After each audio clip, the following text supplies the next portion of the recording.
un archivo adicional, este sí envíenlo por favor por correo, ¿ok? Porque no se puede mandar adjuntos en Teams, no está funcionando, pero si es algo que tengan que mandar por correo, como ya lo hicieron, yo lo reviso y les voy contestando. Ténganlo por seguro que yo los leo a todos. No les puedo contestar en tiempo real, pero cada uno de los que solicitó una comunicación va a tener su respuesta, porque es lo pertinente. ¿Alguna otra pregunta antes de proseguir?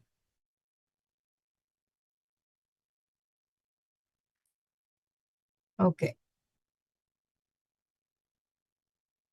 ahí ya llegó.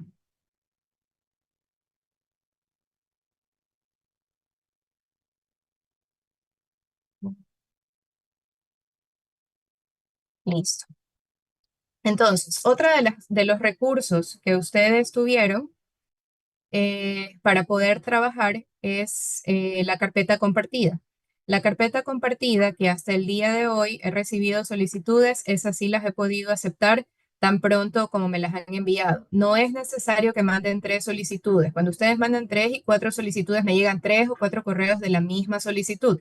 Basta una, esa se aprueba y ya pueden acceder a la carpeta compartida.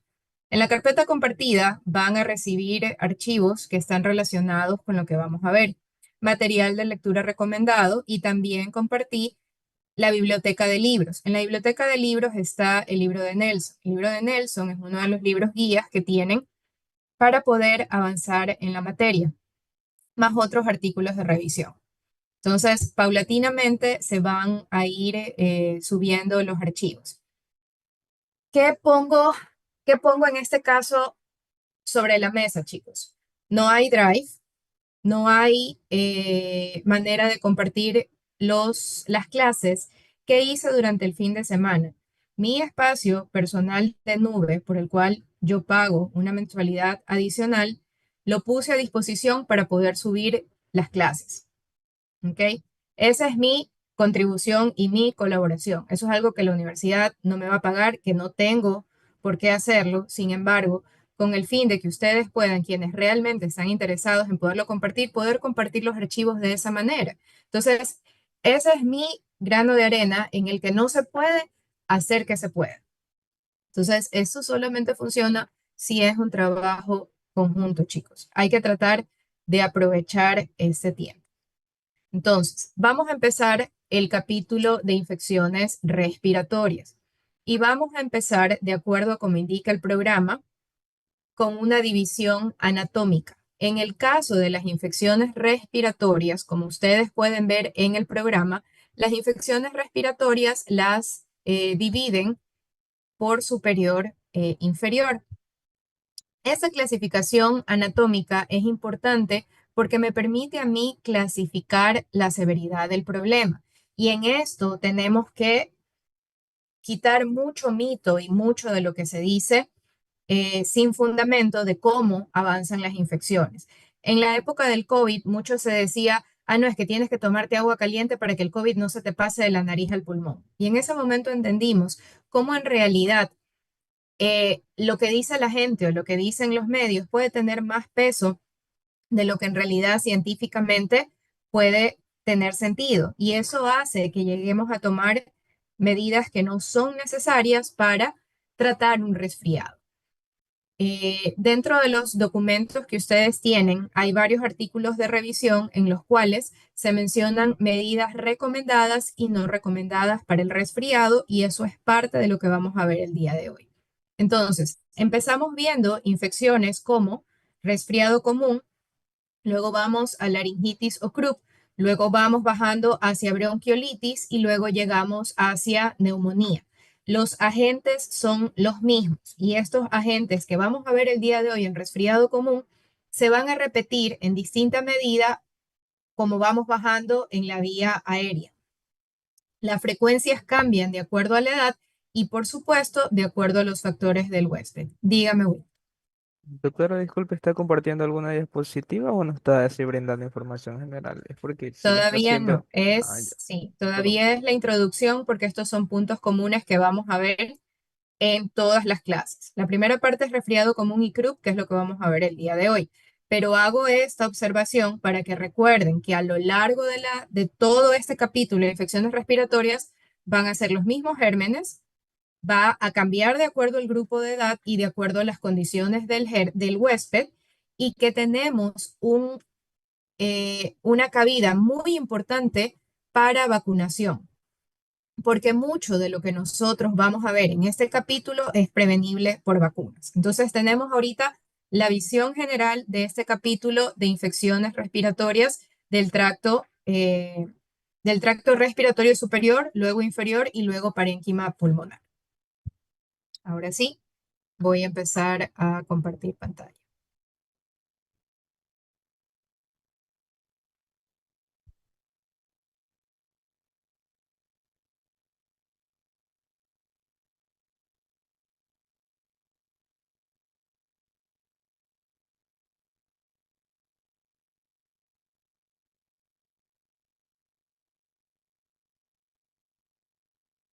Ok, ahí logran ver la pantalla.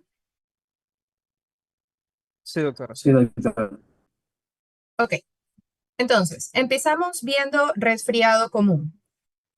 Al inicio tenemos una caricatura que indica el leucocito contra el resfriado común.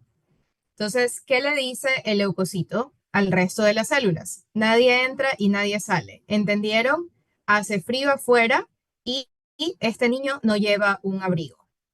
El glóbulo rojo le dice, oh, mira, el virus del resfriado tiene chocolate. Déjalo entrar. Y así sucede la infección. Hay muchas caricaturas en las cuales vemos cómo se comporta el sistema inmune. Hay incluso una serie de anime que habla cómo se comportan las células del cuerpo humano. Se llama Cells at Work.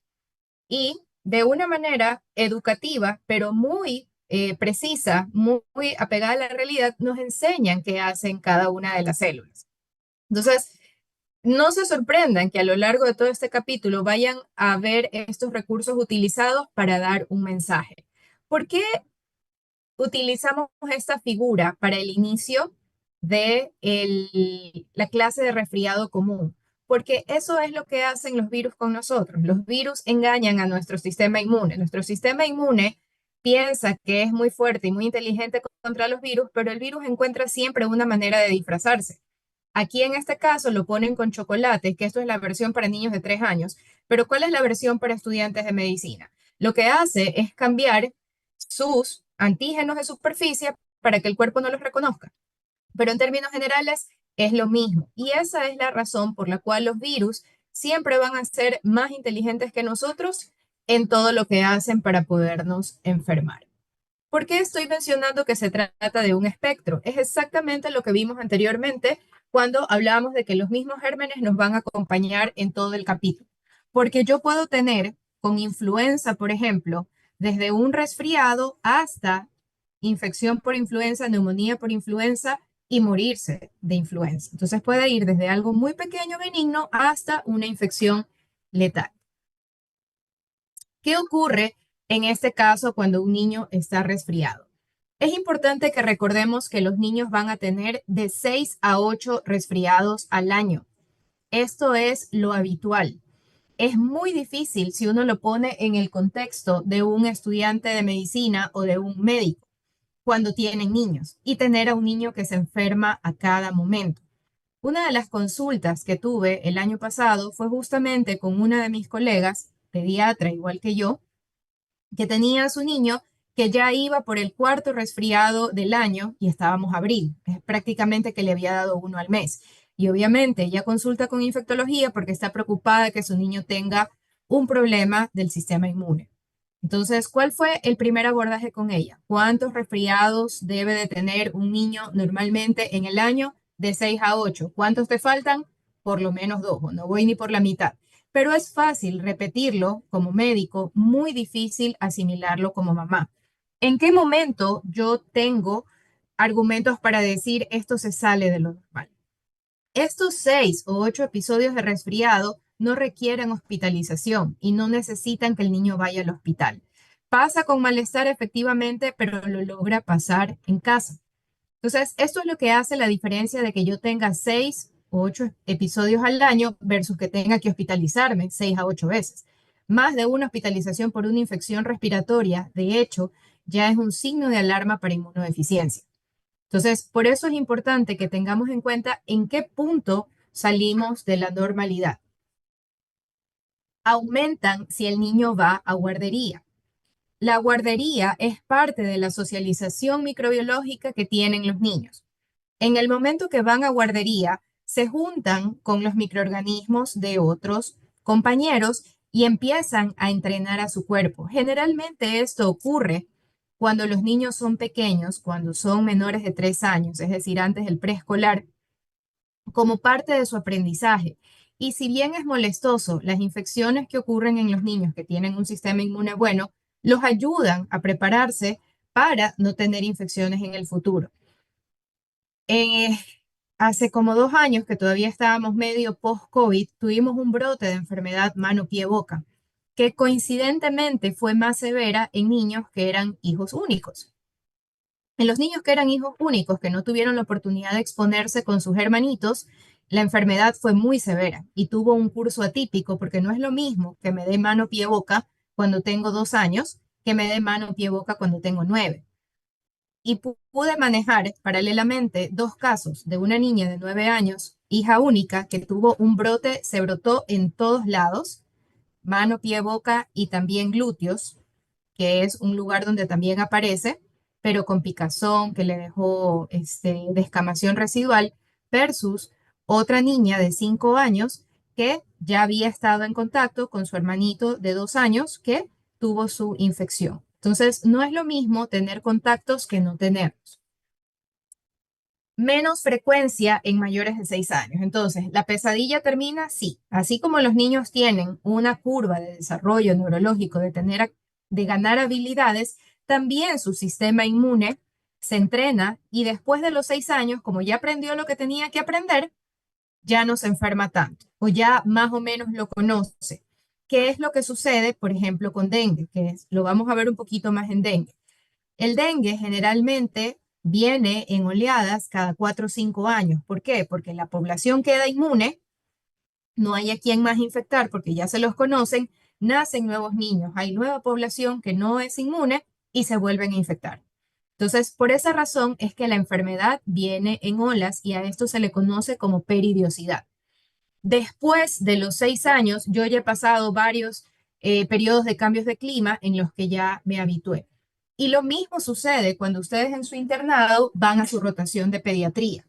Cuando ustedes vayan a su rotación de pediatría, si no tienen hermanitos o si no tienen niños en casa, prepárense para pasar enfermos los 2 primeros 3 meses. Por eso, con más razón, tienen que trabajar en higiene de manos o en uso de mascarilla o en protección ocular.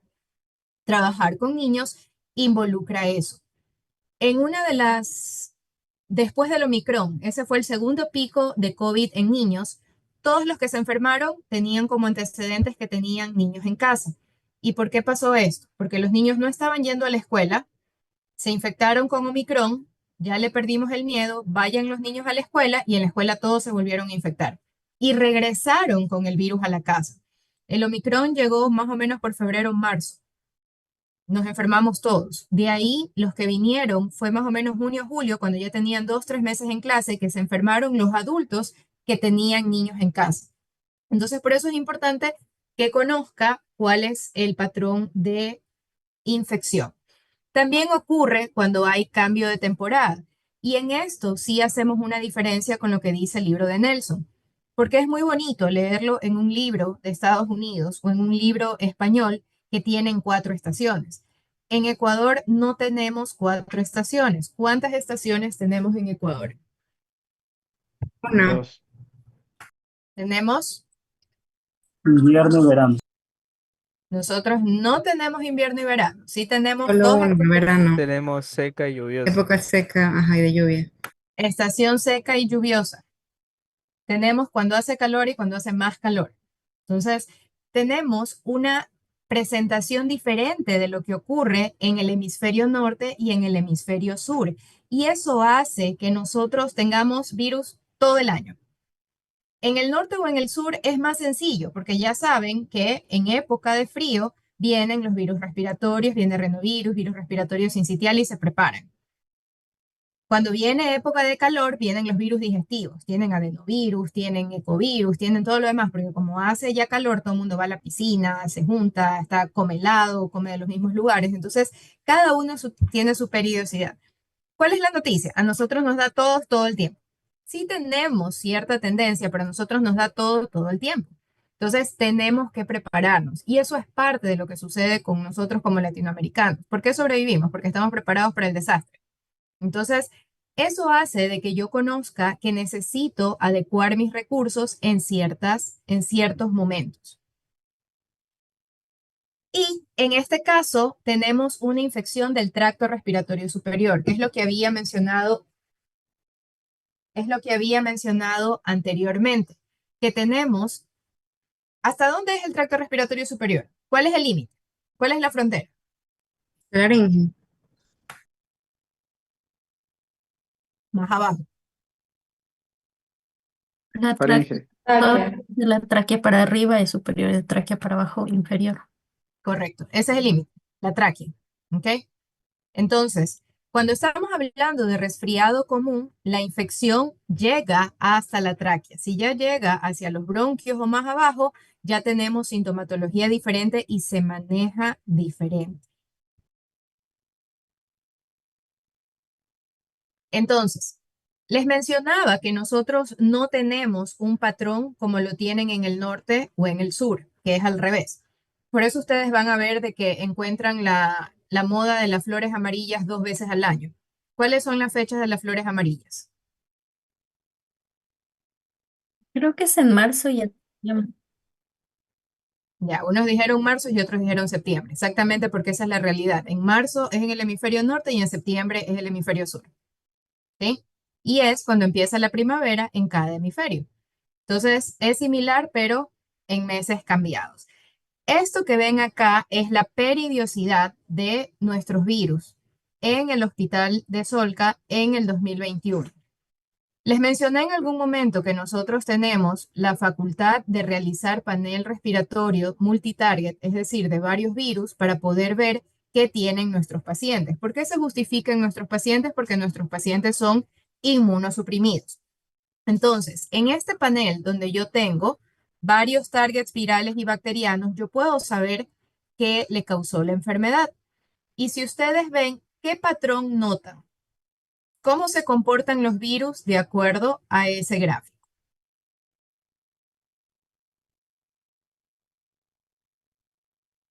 Suben y bajan de acuerdo a las estaciones, de acuerdo a los meses. ¿Cuándo nosotros cambiamos de estación aquí?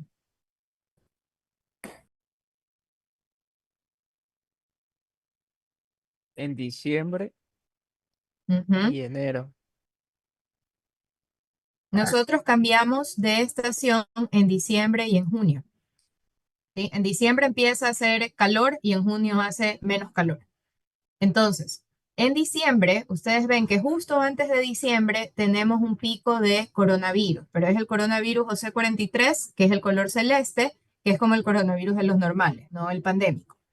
Ven que tenemos en la línea punteada de color café rinovirus, que empieza desde abril y que está hasta octubre, casi todo el año y más o menos en época de frío. Tenemos el puntito que va con dos picos, tiene una tendencia bimodal,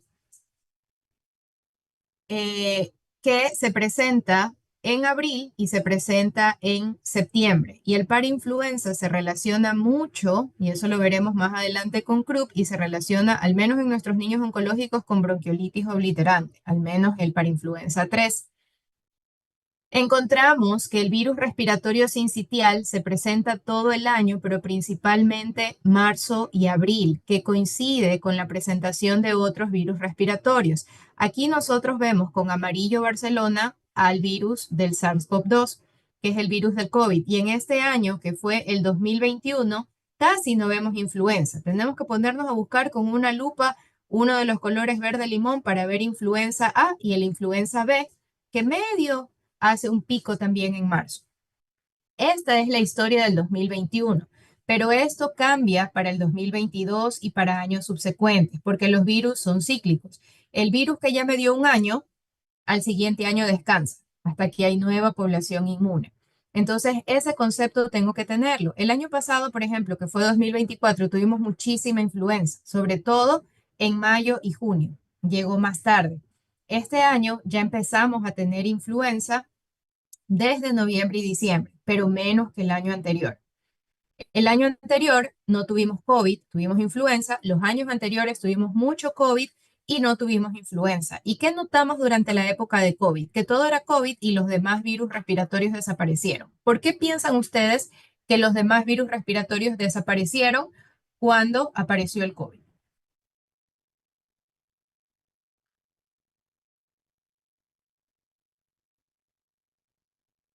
Una de las razones era la dificultad de las pruebas, sí, pero también el hecho de que como la gente se quedó en casa y se extremaron las medidas de aseo y uso de mascarilla, los otros virus no tenían cómo contagiarse y el virus era el más contagioso porque era población no inmune. Después que ya empezamos a salir, y es lo que le pasó a los niños cuando regresaron a la escuela, es como que se empezaron a poner al día de todos los virus que tenían atrasados como cuando han faltado a la escuela y tienen que hacer todos los deberes atrasados. Igualito pasó con los virus y por eso es que aparentemente se enfermaron un poco más. Entonces, esto para que tengan una idea de cómo se comportan los casos de nuestros pacientes y sobre todo para que vean virus respiratorio sincitial a propósito de la vacuna de virus respiratorio sincitial que existe pero que no tenemos y que cada vez más en países de Latinoamérica se habla de la introducción de nuevas vacunas. Entonces, este trabajo que nosotros lo hicimos como reporte del hospital fue objeto de una presentación en la conferencia de enfermedades infecciosas que cuando ustedes presentan un póster, así sea algo pequeño, en una conferencia grande, eso sale presentado como resumen en la revista de la conferencia.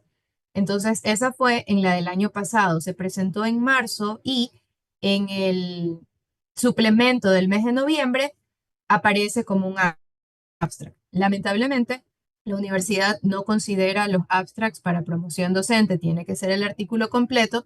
Entonces, esa es mi lucha de cada día, de que todos estos abstracts que se han presentado en conferencias puedan ver la luz como documentos completos. Eso es lo que presenta el Ministerio de Salud Pública, que varía mucho dependiendo de la capacidad de hacer pruebas. ¿Cuántos virus vieron ustedes en la lista que veíamos anteriormente? ¿Cuántos lograron ver ahí?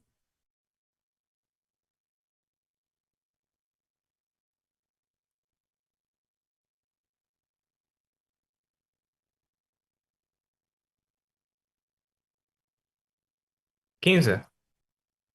15, porque no están nombrados, por ejemplo, los targets bacterianos, que también me detecta el panel. Entonces, si nosotros nos vamos a ver los que está reportando el ministerio, ¿cuántos tenemos? 11. Tenemos 10 y en el último color gris que pone OVR, OVR quiere decir otros virus respiratorios, que no los logro identificar. Ahora, este de aquí solamente muestra los hospitales centinela para enfermedades respiratorias. Quiere decir que no todos los hospitales reportan virus respiratorios. Y los que sí reportan, principalmente que presentaron en el 2018 un pico de influenza en la semana epidemiológica 3 a 7, que eso es en enero, todo el mes de enero. Luego, cuando ya llegamos al 2019, tuvimos otro tipo de influenza, ya no el anaranjado, sino el celeste. Y cuando ya llegamos al 2020, ya no tuvimos influenza. ¿Qué color predomina a partir del 2020? El COVID, ¿verdad? COVID. Exactamente, y eso fue lo que nos pasó. Empezó a aparecer COVID y dejaron de aparecer los otros virus respiratorios. Ya después, en el 2022, sí se dan cuenta que en el último pedacito de la gráfica, ¿qué empieza a aparecer otra vez? Influenza AH3N2. Entonces, esa es la tendencia cíclica que tienen los virus. nosotros reportamos muy poco virus respiratorio sincitial. Ese es de color oscuro, que lo ven que está como ahí latente. Pero mucho de lo que tenemos de reporte en la parte pública es subreporte. Y la debilidad que nosotros tenemos para hacer investigación y para hacer recolección de datos en la parte pública es que dependemos mucho de que los diagnósticos se actualicen. Y muchos de los que hacen la parte asistencial no se preocupan de colocar el diagnóstico correcto de un paciente. Por ejemplo, nosotros tenemos muchísimos pacientes que han llegado con escabiosis, sobre todo cuando ya empieza la época de más calor ahorita. Pero, ¿por qué tengo dificultad para pedir que me compren ivermectina en el hospital? La ivermectina está dentro del Cuadro Nacional Básico de Medicamentos. Pero ¿por qué no puedo justificar que me compren ivermectina? Porque no logro demostrar que mi población tiene escabiosis. Y nosotros prescribimos ivermectina cada vez y cuando.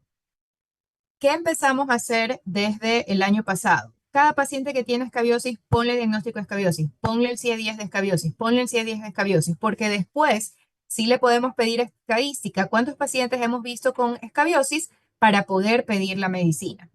Eso nos pasó en el pico de oseltamivir de influenza del año pasado, con el oseltamivir. El hospital había comprado oseltamivir, pero se había acabado. Y justo se acabó por enero, febrero y tuvimos el pico después. ¿Qué tuvimos que hacer en ese momento? Pedir todos los datos de los reportes de influenza que tuvimos y decirle al hospital, a ver, en los últimos 3 meses hemos tenido 9 casos cada mes y no tenemos oseltamivir. Y por cada paciente oncológico, un expuesto es un caso más, un caso más. Y eso sirvió para que nos compren oseltamivir. Y ahorita ya tenemos oseltamivir en el hospital. ¿Por qué pensamos, no, no es importante que compren oseltamivir? Sí lo es, chicos. ¿Cuánto cuesta una caja de oseltamivir?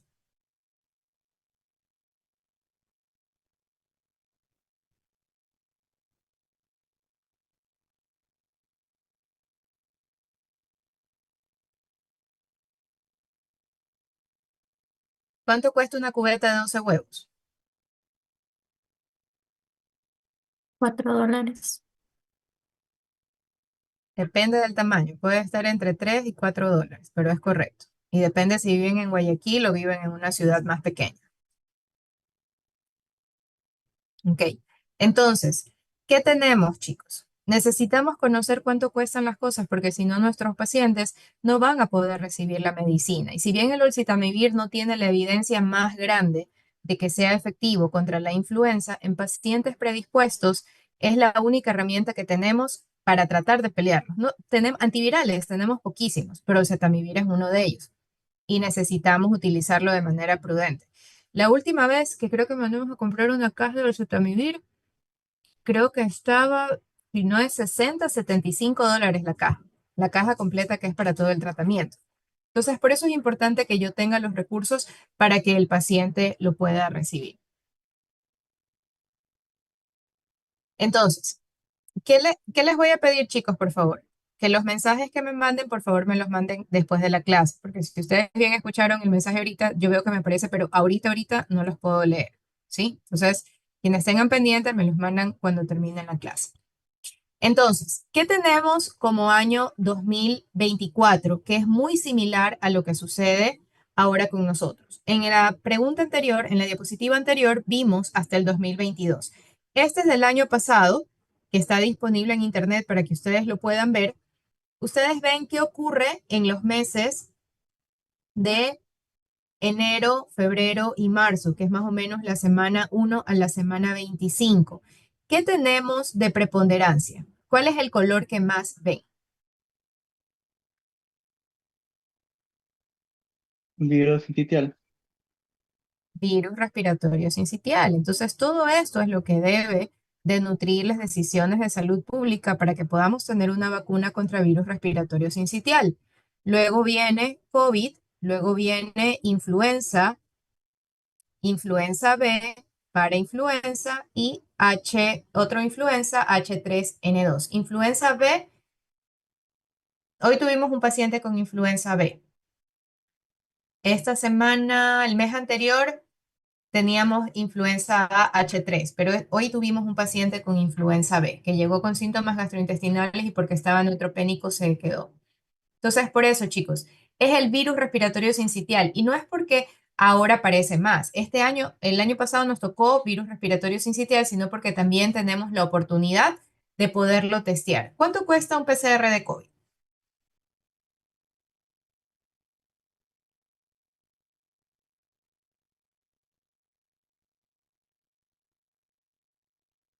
$20. El PCR de COVID cuesta un poquito más. Me está costando entre 35 y 35. $40. El que cuesta menos es el antígeno. Ese sí está costando entre 18 y $20. Por eso es importante que yo sepa el tipo de prueba que estoy pidiendo. Cuando estoy pidiendo PCR, ¿qué estoy pidiendo? Y cuando estoy pidiendo antígeno, ¿qué estoy pidiendo?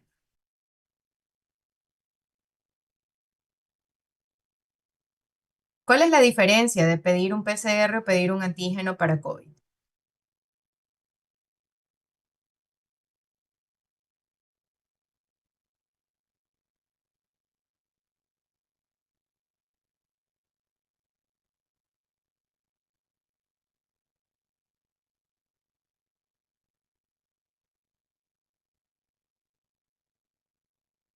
O sea, en el PCR queremos ver si está el material genético y en el antígeno queremos saber cuál es la respuesta, ¿no? Si está ahorita con la infección o si ya la pasó. También, doctora, que el PCR sería más sensible y también cierto modo más preciso que el examen del antígeno. Correcto, rescato dos puntos importantes. Cuando yo estoy buscando el antígeno, no estoy buscando la respuesta. Siempre estoy buscando al virus, siempre estoy buscando al culpable. Lo que estoy buscando es una parte diferente del virus, ¿sí? Cuando estoy buscando el PCR, estoy buscando el ADN del virus, es decir, el virus en toda su expresión. Por eso es que es más sensible, porque lo busca al virus completo. En el caso del antígeno, el antígeno es un pedacito del virus que efectivamente es marcador de que la persona todavía está infecciosa porque el antígeno desaparece cuando la persona ya no es infecciosa. Pero todos son el culpable que estoy buscando. ¿Por qué menciono esto? Porque yo tengo dos tipos de pruebas, buscar al culpable o buscar el desorden que hizo. Buscar al culpable es buscar antígeno o PCR. Buscar el desorden que hizo es buscar los anticuerpos. Y una de las lecciones que aprendimos con el COVID es que los anticuerpos no sirven para nada. Al principio diagnosticábamos COVID como que fuera dengue, diciendo es que si ya tiene el IgM y ya está negativo, entonces ya no tiene porque ya tiene IgG. Y ese concepto no funciona de esa manera. Ni siquiera en dengue, que es donde lo aprendimos, funciona así. Entonces, gastamos muchos recursos haciendo pruebas de anticuerpos cuando en realidad eso no nos daba un diagnóstico de COVID. Luego aprendimos que podíamos hacerlo con PCR y luego aprendimos que el PCR era demasiado sensible y que permanecía positivo meses. Yo tuve una compañera que no regresó al trabajo en 3 meses porque 3 meses tuvo positivo el PCR. Después aprendimos que ya con el antígeno podíamos ver que el paciente no era contagioso y que ya no tenía necesidad de aislamiento, obviamente siempre que sintomáticamente esté bien. Entonces, por eso es importante que yo conozca qué prueba estoy pidiendo. Lo menciono también porque si yo no tengo la prueba correcta en el momento correcto, yo no voy a encontrar lo que estoy buscando. Y este es mi pan de todos los días en infectología. No, pero es que las pruebas están negativas.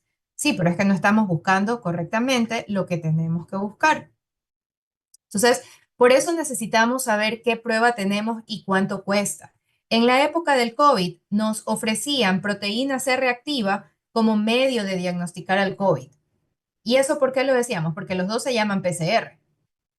Solo que un PCR es Polymerase Chain Reaction y el otro PCR es proteína C reactiva. Pero cuando ustedes les ofertaban antes las pruebas de COVID, ¿qué les decía? Hazte tu PCR de COVID en sangre por $4, $5 para diagnosticar COVID. Entonces, por eso nosotros tenemos que saber qué pruebas se realizan, en qué muestra y qué es lo que están buscando y en qué momento se hacen o no se hacen y a quién se las voy a hacer. Yo solamente realizo una prueba de laboratorio si eso va a cambiar mi manejo. Si lo hago por si acaso, entonces no es una buena prueba. ¿Dónde está el límite? Entonces aquí vemos dónde está el límite entre lo que es normal y anormal, lo que es un resfriado o algo de lo que debería preocuparme. Cuando estoy hablando de resfriado común, estoy hablando de una enfermedad autolimitada. ¿Qué quiere decir eso? De que así yo no haga nada, se va a curar. Eso es una enfermedad autolimitada. Y es pan de todos los días, chicos. Hoy día estaba en la oficina donde yo trabajo. Yo no tengo oficina. Me cogí un pedacito ahí que estaba abandonado y esa supuestamente es mi oficina. Antes era medio bodega, así tal cual como Betty la Fea. Si ustedes se acuerdan dónde trabajaba Betty la Fea, trabajaba como que en una bodega. Sí, más o menos estoy yo, al lado de donde atienden los pacientes. Entonces, como estoy ahí, escucho todo lo que hablan las mamás en la consulta. No, es que estaba con una tos que no se me quitaba, sí, pero tres acitromicinas y ya está. Entonces, eso es lo que sucede cuando necesito hacer algo para sentir que estoy ayudando al paciente o que lo estoy curando. En resfriado, menos es más. Y si estamos hablando de niños, aquí sí hay que trazar una línea. Menos es más. Entre más medicinas yo doy a los niños para controlar el resfriado, tengo más probabilidad de causar efectos adversos.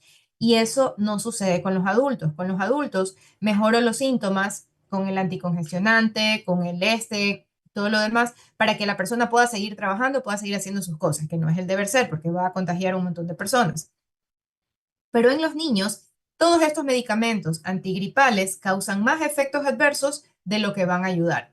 Entonces, ni jarabe para la tos, ni antihistamínico, ni antidescongestionante, ni todo lo que se puedan imaginar se utiliza en niños, porque la enfermedad se va a ir y si no se va es porque tiene criterios de alarma y tengo que hacer algo más. Entonces, ese concepto clave es lo más importante que vamos a ver el día de hoy sobre resfriado común. Se caracteriza por estornudos, congestión nasal, rinorrea o dinofagia y tos. Y de esa manera uno se daba cuenta que ya tenía COVID. ¿Por qué? Porque le dolía la garganta. ¿O cómo sabemos de que nos vamos a enfermar? Me duele la garganta, me duele la cabeza. O empiezo que me pica los ojos, me pica la nariz. Ese conjunto de síntomas se conoce como coriza. Coriza son todos los síntomas respiratorios altos que yo tenga. Es como que todo me empieza a gotear, como que me llueva la cara. Eso me habla de una infección del tracto respiratorio superior, que es muy reactivo. Y la tos, obviamente, es por goteo posterior. Puede también acompañarse de febrícula, cefalea, malestar o incluso conjuntivitis dependiendo del virus. Son pocos los virus que causan conjuntivitis. ¿Qué característica debe tener una conjuntivitis para que yo sospeche que es viral, que es por un resfriado?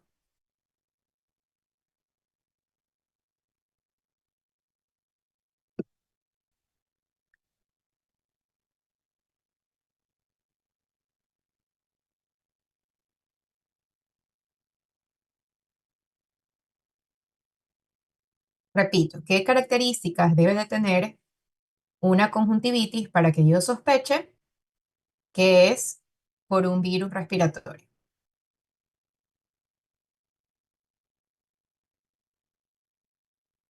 Que esté acompañada de signos perdón, síntomas respiratorios, doctora, Muy principalmente. importante. mu-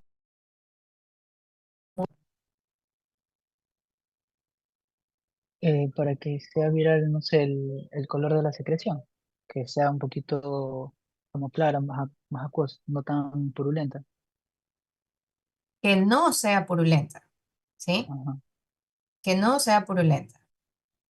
Y mucho más importante que sea bilateral. Cuando yo tengo una conjuntivitis que es por causa viral, es bilateral, porque el virus no se mete solamente en un ojo, el virus es sistémico.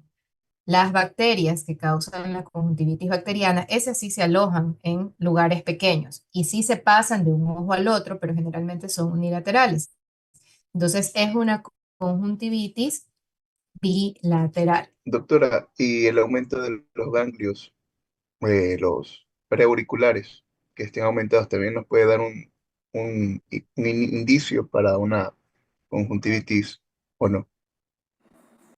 Los ganglios me hablan de una conjuntivitis, pero no me ayudan a pensar en etiología, porque los ganglios se reactivan con cualquier cosa, con virus o con bacteria. Entonces, efectivamente, los ganglios se activan incluso hasta si tengo piojos. Si ustedes tienen un niño con piojos y le van a tocar la cabecita, tiene ganglios occipitales. O sea, los ganglios reactivan con todo. Ahora, el único que me produce conjuntivitis purulenta siendo virus es el adenovirus. Ese me causa edema bilateral en los ojos más conjuntivitis purulenta, pero se acompaña, como bien dijo su compañero, de síntomas respiratorios. Y esto va a ser súper importante para el capítulo de faringitis. En el capítulo de faringitis, ustedes va a ser esta su primera característica para poder distinguir entre una faringitis viral o bacteriana. Porque cuando estamos hablando de faringitis, estamos persiguiendo al Streptococcus pyogenes, que en este caso es el estreptococo del grupo A, diferente al estreptococo del grupo B, que es el que vimos en el capítulo anterior. Entonces, a todos les duele la garganta, pero ¿cómo yo sé si es por una bacteria o es por un virus? La mayoría de los virus duele la garganta. Acabamos de ver en el grupo anterior de síntomas odinofagia. Y síntomas sistémicos generalmente son leves. Me da fiebre, pero ahí estoy. O sea, no es que me tira a la cama. Temporalidad. Ya vimos qué esperamos en qué temporada, es lo que estuvimos conversando hace un momento, y que generalmente tiene un pico de 2 a 3 días, pero mejora del todo de 10 a 14 días. Entonces quiere decir que cuando yo tengo una infección respiratoria, así sea resfriado común, yo voy a tener 2 a 3 días de zozobra. Y para eso me tengo que preparar. De 2 a 3 días que me voy a sentir mal. Y este es el punto clave, porque ese es en el momento en que uno cae en la tentación. Dice, bueno, el primer día me aguanto la fiebre, 2 días ya lo estoy pensando. Llega el tercer día y tengo la percepción de que me tengo que tomar un antibiótico, si no, me voy a morir. Y si eso pasa con nosotros, imagínense lo que sucede con los pacientes. Entonces, es muy difícil, chicos, pero ya es con muchos años de experiencia que uno se vuelve valiente de decir, no, espera, va a pasar. Y aún así lo dice con miedito. Pero en la mayoría de los casos va a pasar y no es necesario el antibiótico y no es necesario hacer una biometría. Porque si yo hago una biometría en el cuadro inicial de una enfermedad, me va a salir cualquier cosa. No voy a tener ni siquiera respuesta inflamatoria. Es como que me la juego. Puede ser que sí, puede ser que no. Y hay otra cosa muy importante que se llama valor predictivo positivo. Cuando yo pido una prueba, yo la pido porque tengo más probabilidades de tener una respuesta.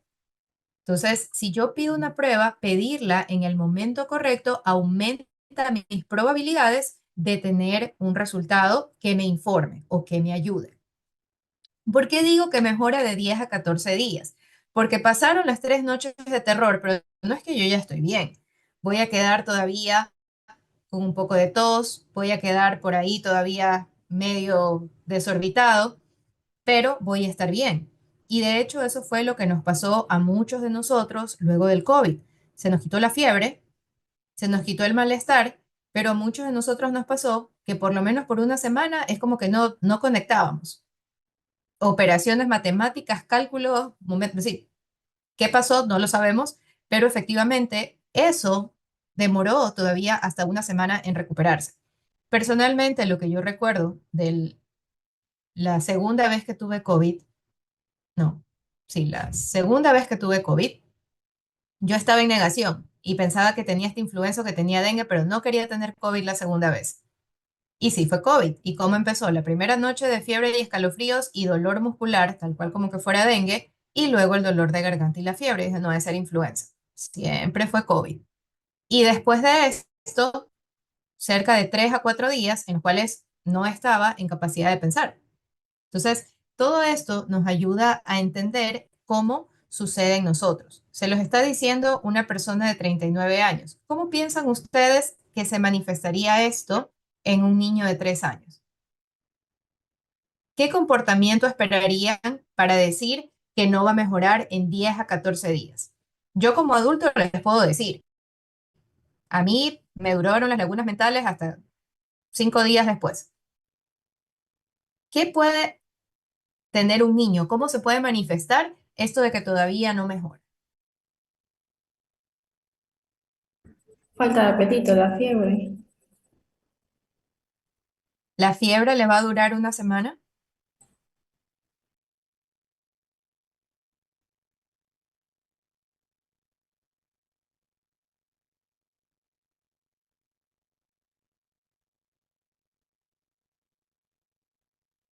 Que estén como decaídos, doctora.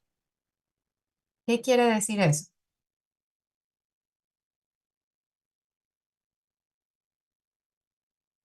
Doctor, ahí es donde entran en parte los padres, los que están en contacto con el niño, porque notan un cambio de actitud.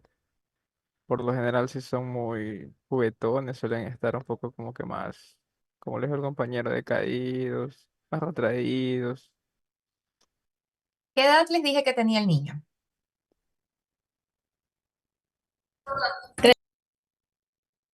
3 años. Entonces, ¿cómo yo sé que un niño de 3 años está decaído?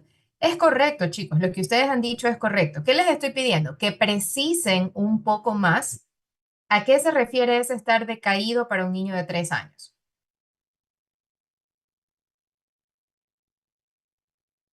Dormir.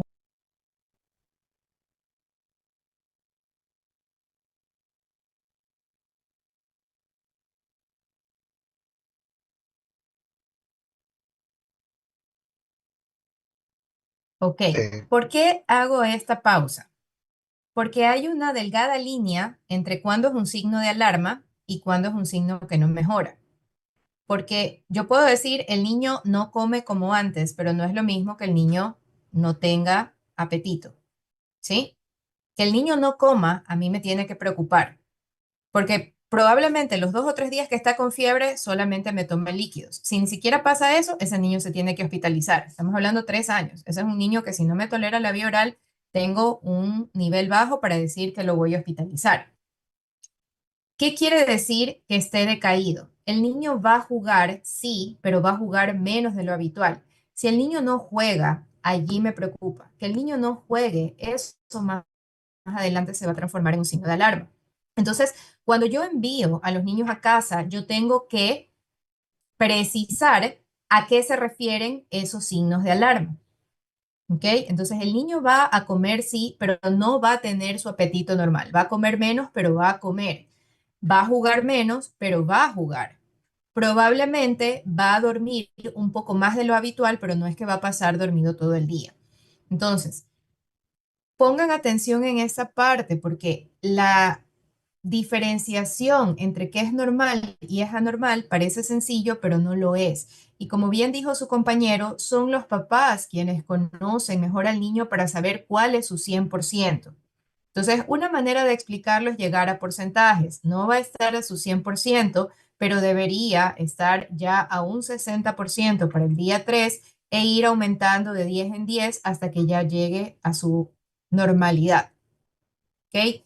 Entonces, ¿qué actividades hace un niño de 3 años? Juega, duerme y come. Entonces, esos son los tres principales parámetros que voy a valorar para saber si efectivamente ese paciente va en mejoría o tengo que preocuparme de alguna complicación. No va a tener fiebre de 10 a 14 días. Si tiene fiebre de 10 a 14 días, lo último que pienso es en un resfriado. Eso ya pasó a otra categoría. Y de hecho, más de 5 días de fiebre es uno de los criterios que veremos más adelante para Kawasaki. Y ese ya es criterio como para hacer exámenes de laboratorio, para hacer un hemocultivo. Eso ya abre otro abanico de posibilidades. Entonces, yo me puedo aguantar 48 a 72 horas de fiebre. Esos son 2 a 3 días de fiebre. Es verdad, puede tener fiebre al cuarto, quinto día, pero ya no va a ser sostenida, va a ser una vez al día y con el niño jugando, que eso también me ayuda a ver.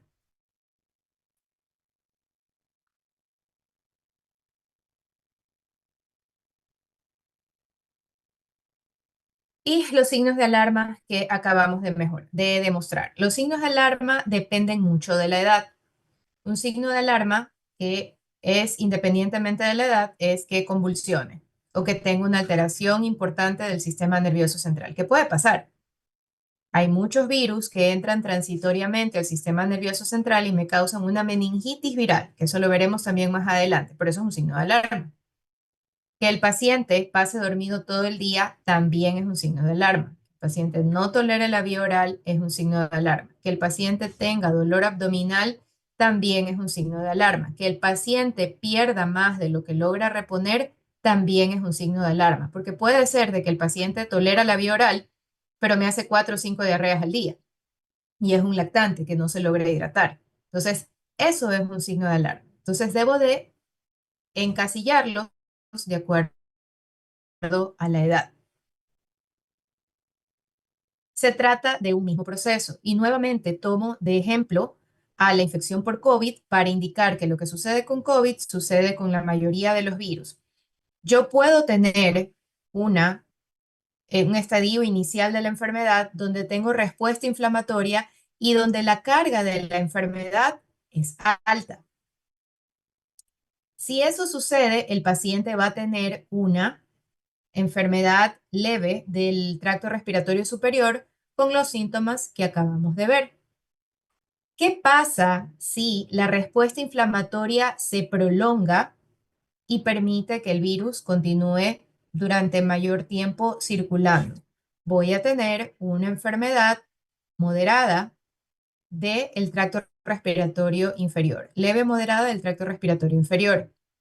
¿Qué sucede con la respuesta inflamatoria que ya causa el daño que vimos en el COVID? Tenemos una respuesta inflamatoria que al principio no actuó, sino que más bien actuó al final. ¿Cuáles son más o menos los límites para decir que estamos pasando de una etapa a otra? El punto que ponen en la mitad son 8 días. Quiere decir que cualquier punto antes del quinto día o al 10º día, yo ya voy a tener complicaciones, voy a tener progresión. Por eso es que anteriormente decíamos 2, 3 días, el paciente pasa lo peor y ya debe ir mejorando. Pero si el paciente se estanca, eso quiere decir de que va probablemente hacia una complicación. Y si se dan cuenta, en la siguiente parte ya me está hablando de una neumonía. ¿Qué es lo que marca la diferencia entre que un paciente progrese o no progrese?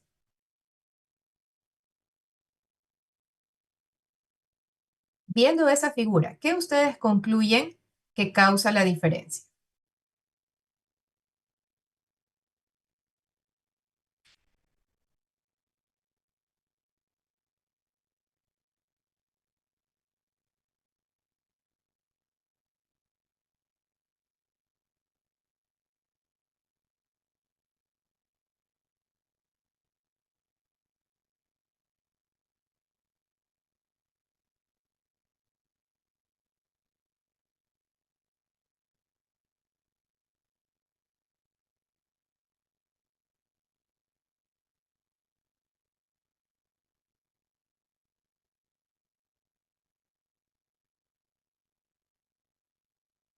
Una de las cosas que se puede notar, por ejemplo, en la primera es en la de color azul, perdón, de color verde, es que la de color azul, la carga viral, empieza a disminuir a tal punto de hablamos del tercer, cuarto día y ya aparece la resolución. Cosa que no pasa en la de color amarillo, la de color rojo, que se mantiene en una meseta, se mantiene estable durante gran parte del proceso, incluso pasa el día 8. Asimismo, con la respuesta inflamatoria, vemos que tiende a la baja ya para el tercer cuarto día, mientras que en las otras pues se mantiene así mismo en un pico, en una meseta y por último en el de color rojo, ya cuando pasa lo peor, vemos que incluso pues la respuesta inflamatoria evidentemente va subiendo. ¿Quién dejó el virus suelto para que haga lo que quiera?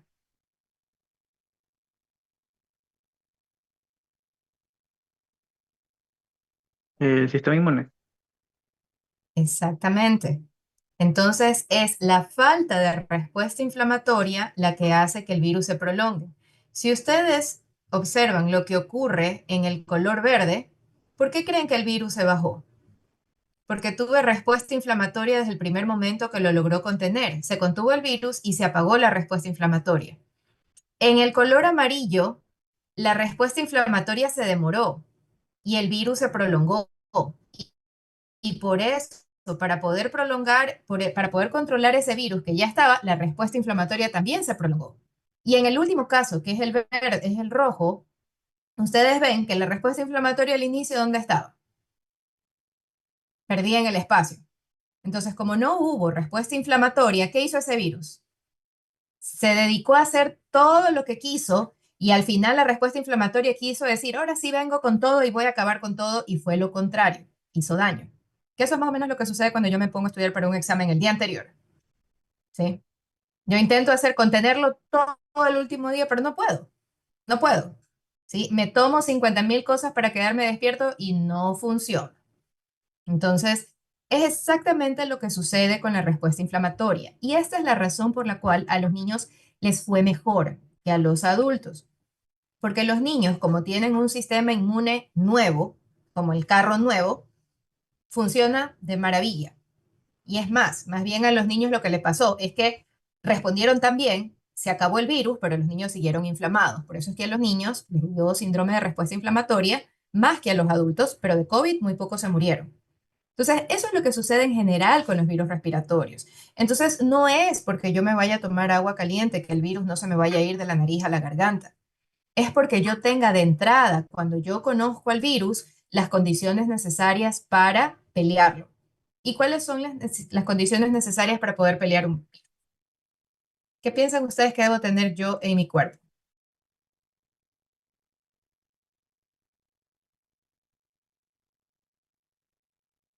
¿Quién nutre esa respuesta inmune?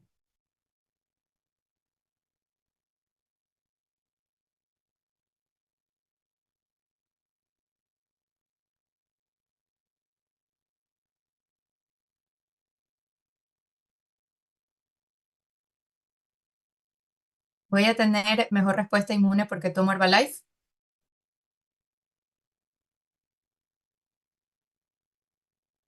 ¿Qué tengo que tomar?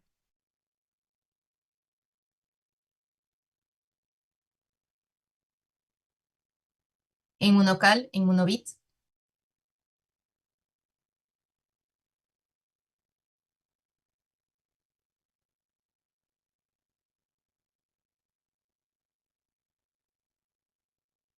¿O ya?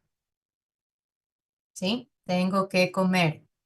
Y tengo que comer bien. Ahora, ese término comer bien es un término comodín. Eso es más adelante que podemos ver un poco más de qué significa comer bien y si es que ayuda o no la suplementación. La suplementación no es mala, pero la suplementación no hace milagros, son solamente chispitas.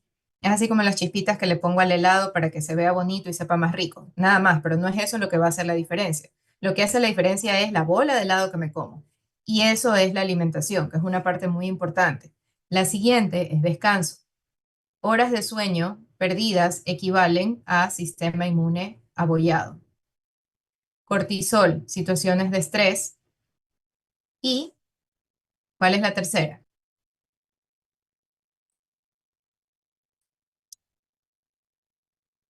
La falta de sueño me cambia el ritmo circadiano y la liberación de hormonas y todo lo demás, por eso mencioné cortisol como causa 2. ¿Cuál es la causa 3?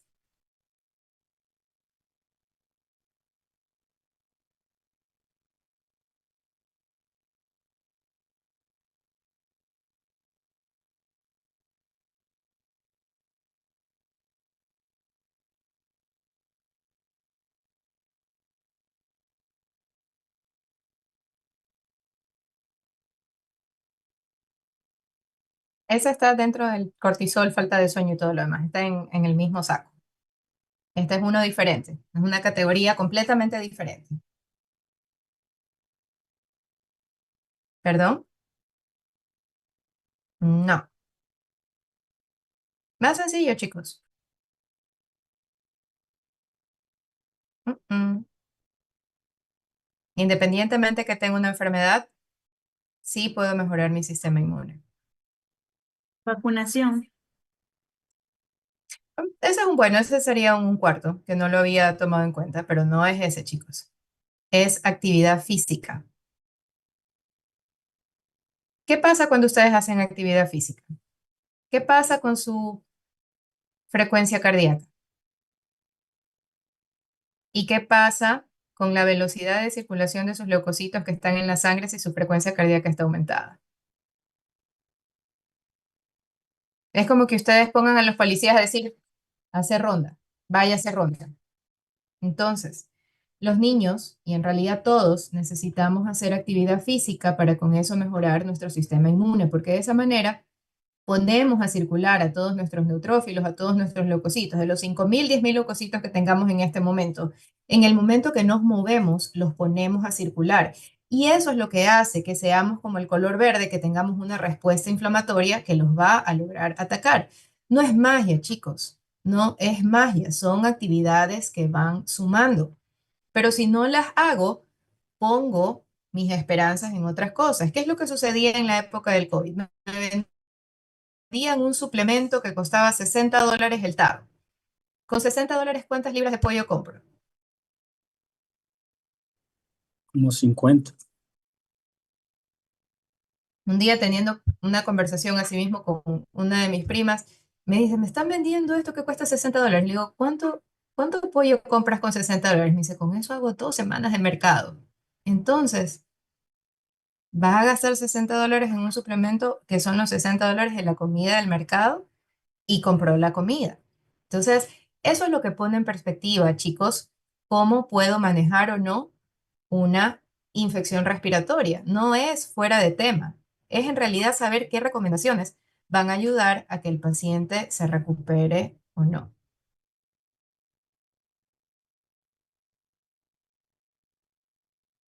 Entonces, estos son los culpables. Estos son los que vamos a ver a lo largo de todo el capítulo de infecciones respiratorias.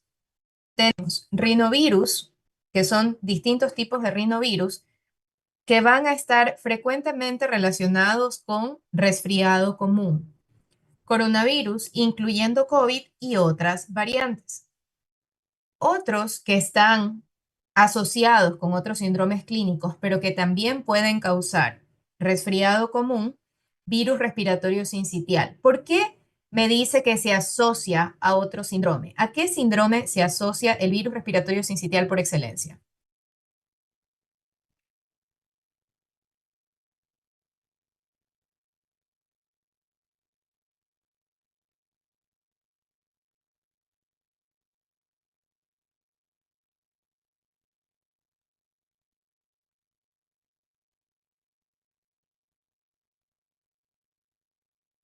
Si yo pienso virus respiratorio sincitial, igual que síndrome clínico viene a mi cabeza.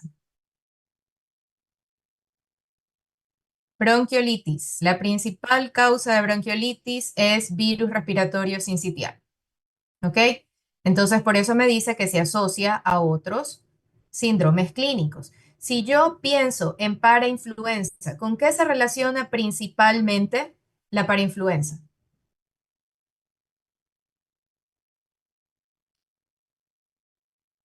Croup, Con croup. ¿Con qué se relaciona el Coxsackie virus A?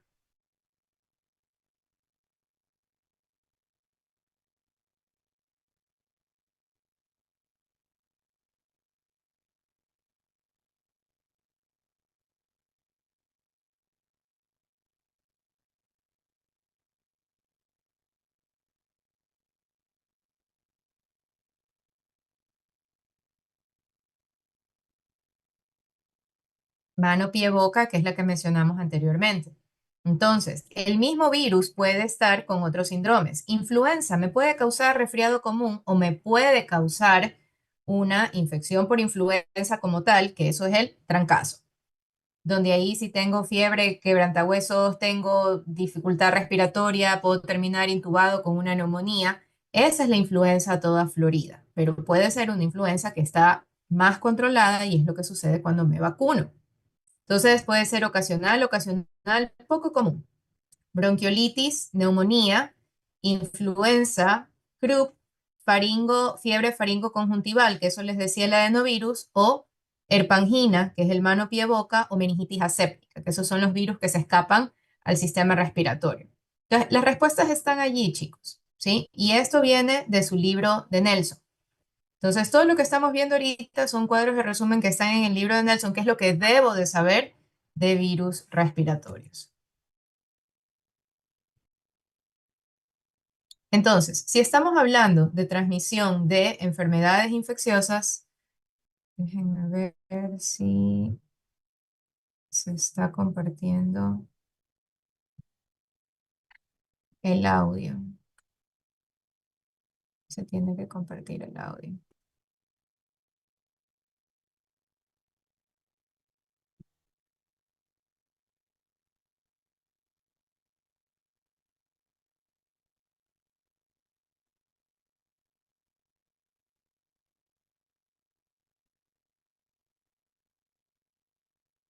Ahí está, ahí ya deberían poderlo ver.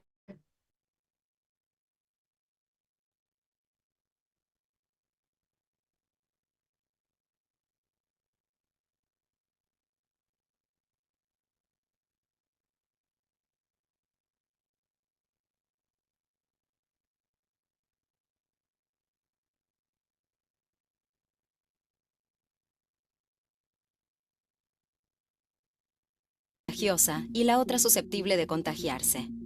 Cuando la persona infectada habla o tose, libera una nube de partículas de fluido respiratorio que contiene el virus y pueden arrojar entre 900 y 300.000 partículas líquidas por la boca. Estas partículas tienen tamaños de menos de 1 micrón hasta cientos de micrones. En comparación, el grosor de un cabello humano es de aproximadamente 100 micrones. Una forma de infectarse es por transmisión por contacto. Cuando tocas una superficie que ha sido contaminada por un virus y luego tocas tus ojos, nariz o boca, puedes contagiarte. No hay mucha evidencia de que esta sea una forma en que puedas contraer COVID-19. La segunda forma es cuando un spray de partículas grandes, como gotas de lluvia, salen de la boca de la persona infectada e impacta en tus ojos, nariz o boca.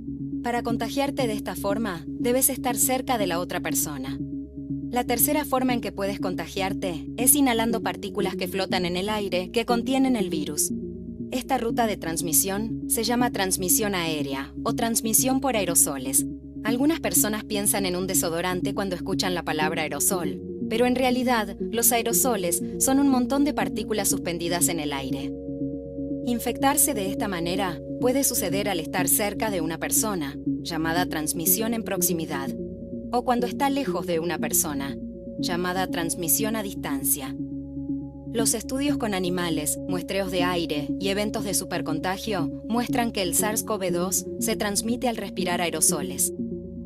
El SARS-CoV-2 es un patógeno que, como el SARS y el sarampión, se transmite fácilmente en eventos de superpropagación. Esto hace que tan solo el 10% de las personas causen el 80% de los contagios y que muchas personas casi no transmitan la enfermedad.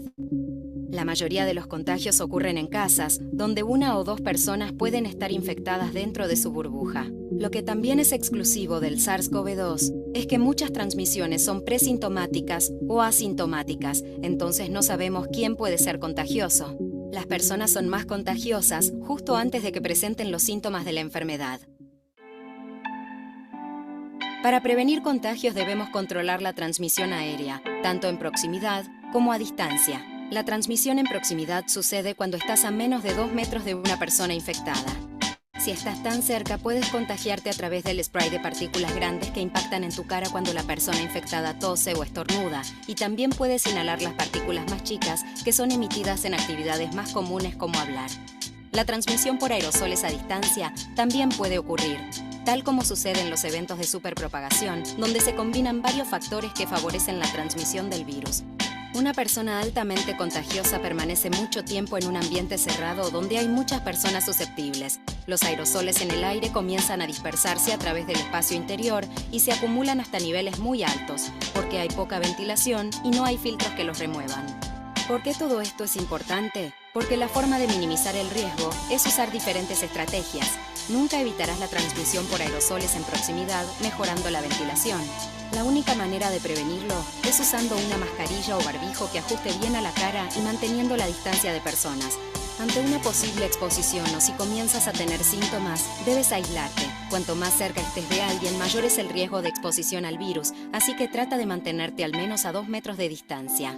Para minimizar el riesgo de contagio a distancia o tener eventos de superpropagación, debemos ventilar continuamente o usar filtros y usar mascarillas o barbijos para reducir la cantidad de virus que puede inhalar o liberar. Hay que reducir el número de personas en espacios interiores para que disminuya la probabilidad de que haya alguien infectado. Aunque ventilar no soluciona el problema del contagio en proximidad, debes ventilar para evitar una situación de transmisión por aerosoles a distancia y siempre usar múltiples estrategias en caso de que una falle.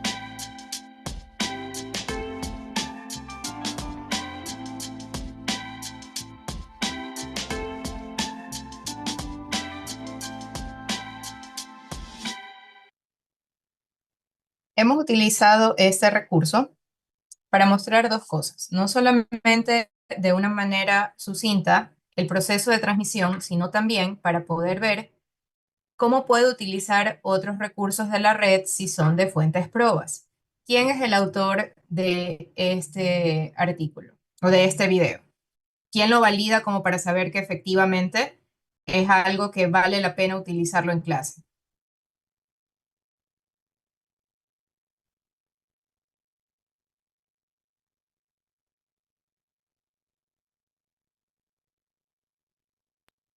La Universidad de Colorado. Exactamente. Entonces, si ustedes escuchan la Universidad de Colorado, ¿qué estimación le van a dar a lo que han visto? De que no es información tomada a la ligera. Correcto. ¿Qué pasa si ustedes ven que es hecho por la Universidad de Guayaquil? Busco uno que diga Universidad de Colorado. Tiene la misma relevancia.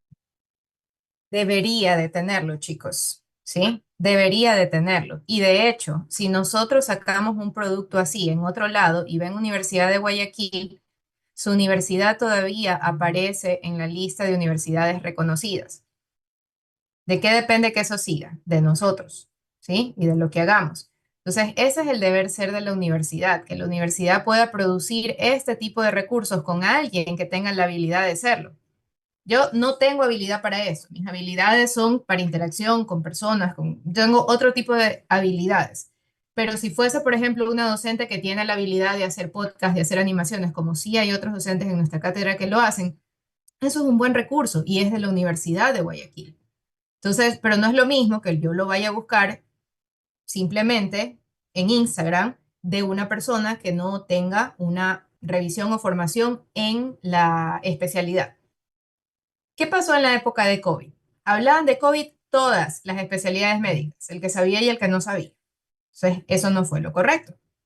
¿Qué otra cosa vemos? Que me dice a dónde lo voy a buscar. Entonces, antes de yo ponerles este video, yo me puse a ver quién es Indor Kim, cuáles son sus videos que hace. Ah, ok, es de la Universidad de Colorado y lo tradujeron unos argentinos, me parece que eran, del acento que tenía. Entonces, antes de utilizarlo, yo lo filtro para saber si esto me sirve o no me sirve. Entonces, cuando ustedes hagan sus presentaciones, ustedes pueden utilizar videos. El año pasado, para el grupo de sustentaciones, me preguntaba a uno de los chicos que fue mis alumnos, ¿y será que puedo poner un video? Puede poner un video citando la fuente y que sea un video que valga la pena el uso de mi tiempo. Y se pone siempre la cita abajo de quién lo realiza. No pongo el link, pongo la cita como para saber a dónde lo voy a buscar. Entonces, ese es el propósito que tiene el video, no solamente mostrarles cuál es el proceso de transmisión, que lo hemos visto y que es válido para todas las infecciones respiratorias, sino también ver cómo utilizo un recurso. Y no es el primero de los videos que hemos visto utilizados. El anterior que vimos, cuando vimos la parte de neonatología, fue el de Open Pediatrics, que es un recurso gratuito para poder ver y hacer medicina. Entonces, cuando ustedes ven que yo me pongo intensa y que me pongo chuki diciendo de que no debemos ser 30 estudiantes en un aula de la Universidad de Guayaquil, ¿por qué piensan que lo digo? ¿Cuál es el metraje de las aulas donde nosotros estamos?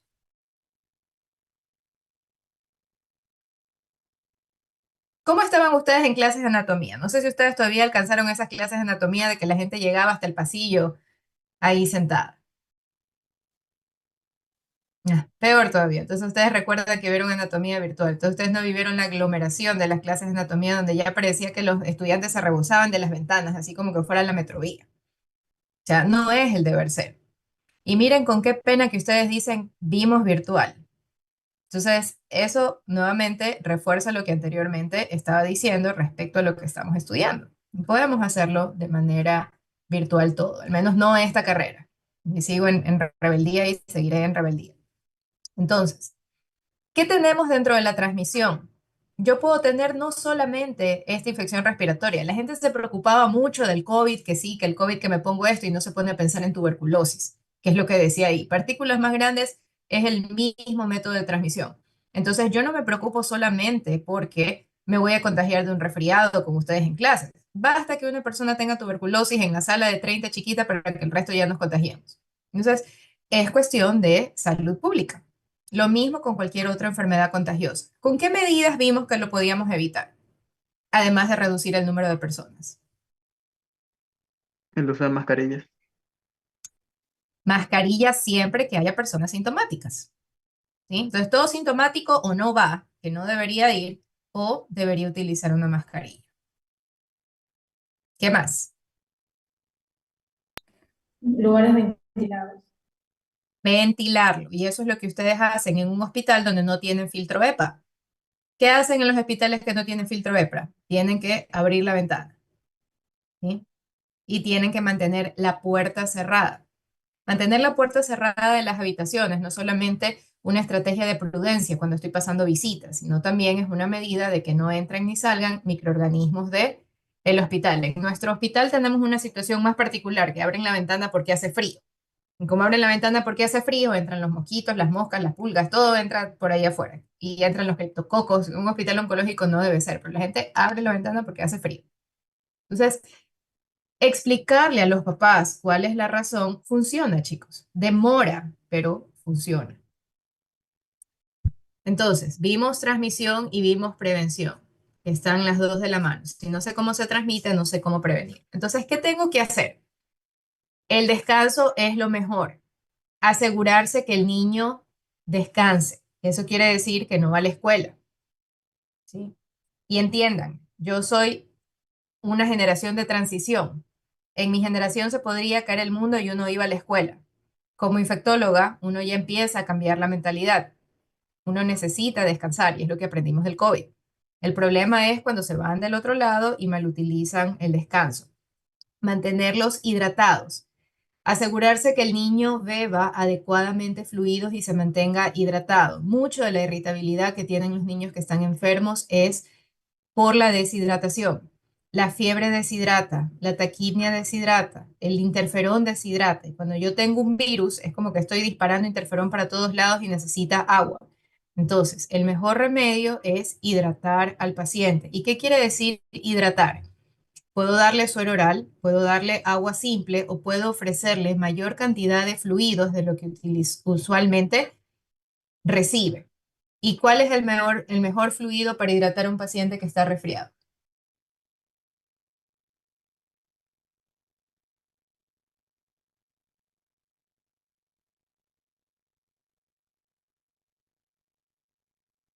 Pregunto yo, ¿puede tomar helado?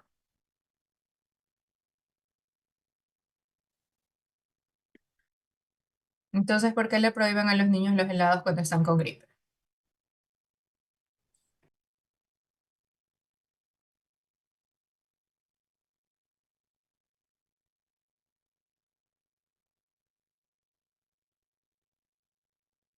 ¿Por qué piensan ustedes que le niegan los helados a los niños?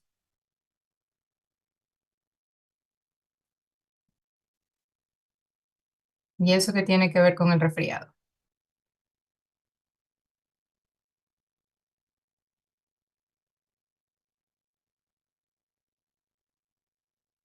Eso es lo más divertido de mi consulta, cuando dicen que no pueden tomar helado y yo los mando a tomar helado. Y ya es creencia de la gente, doctora. Es, La creencia de la gente. es miedo. ¿Miedo a qué? A que una sustancia fría va a hacer de que el virus progrese. Y eso no sucede tal.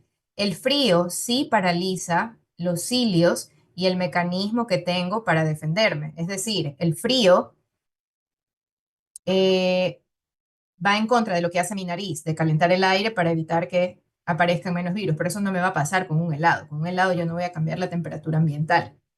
Tengo que abrigarme, sí, porque a temperatura más cómoda, mis cilios y mi cuerpo funcionan mejor, pero no es porque no me abrigo me va a dar gripe. Si a mí me dio gripe es porque alguien me pasó un virus, como sea, porque cogí algo que tenía un virus, pero no es que me llegó del aire frío. ¿Y qué sucede con el helado? Honestamente pienso que es pura envidia, pero no le quieren dar helado a los niños. Pero aparte de eso, es mi miedo. ¿Qué quiere decir? De que pienso que va a empeorar, pero no va a empeorar. El helado mejora el dolor de garganta y de hecho es parte del tratamiento para mano, pie, boca cuando tienen las llaguitas en la boca. ¿Qué otra cosa les debo dar? No encuentro mi libro. ¿De qué era el libro que les mostré la vez pasada?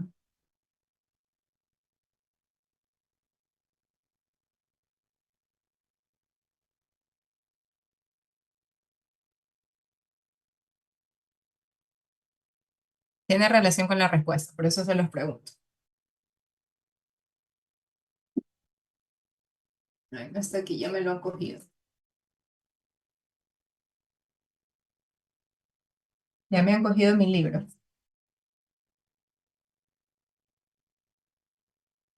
Mi libro de Mafalda, no está. ¿Qué no le gusta a Mafalda?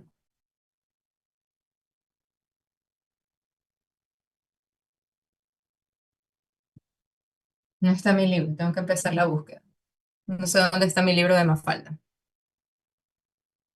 ¿Tienen o no tienen que tomar sopa los niños que están resfriados?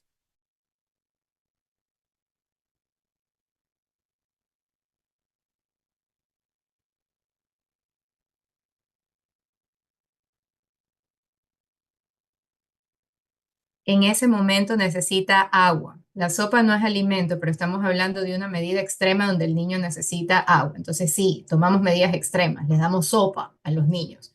¿Por qué? Porque la sopa es agua y la sopa es caliente y la sopa los descongestiona. Por eso es que nos tomamos el tecito cuando cuando estamos congestionados, porque eso ayuda a descongestionar la nariz. Entonces, la sopa, porque les da líquido, y el calor de la sopa, porque los descongestiona. Pero también se da helado porque alivia el dolor de garganta o si tienen llaguitas en la boca.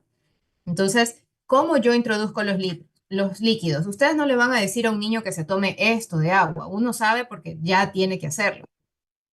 Puede tomar gelatina. También. Sí. Sí, lo importante es que reciba líquidos. Ahora, ¿aquí me preocupa el azúcar o no me preocupa el azúcar? Aquí no me preocupa el azúcar porque el niño no está comiendo. Entonces estoy hablando de un niño que se siente mal, que eso es lo único que va a ingerir. Y de hecho ese azúcar es nutritiva para él. Por eso le puedo dar gelatina, por eso le puedo dar helado, que no va a ser sus líquidos de todo el día. En el resto de situaciones le restringo las bebidas azucaradas, pero aquí están permitidas. Mientras el niño no tenga diarrea, las bebidas azucaradas están permitidas y son fomentadas, porque lo que necesito es que tome y saber si lo va a tolerar o no, porque si no, se hospitaliza. ¿Ok? Y el tercer punto de tratamiento, manejar la incomodidad. ¿Y cómo manejo la incomodidad? Solamente con manejo de síntomas. ¿Y qué es lo que vemos ahí? Gotas nasales. ¿Para qué? Para lavar la nariz, es decir, solución salina, nada más. No neogripal, no afrin, no nada. Solo solución salina. Se puede enseñar al niño para que pueda tomar pastillas, distraerlo y medidas de confort. ¿Qué medida de confort se imaginan ustedes que necesita un niño que está enfermo?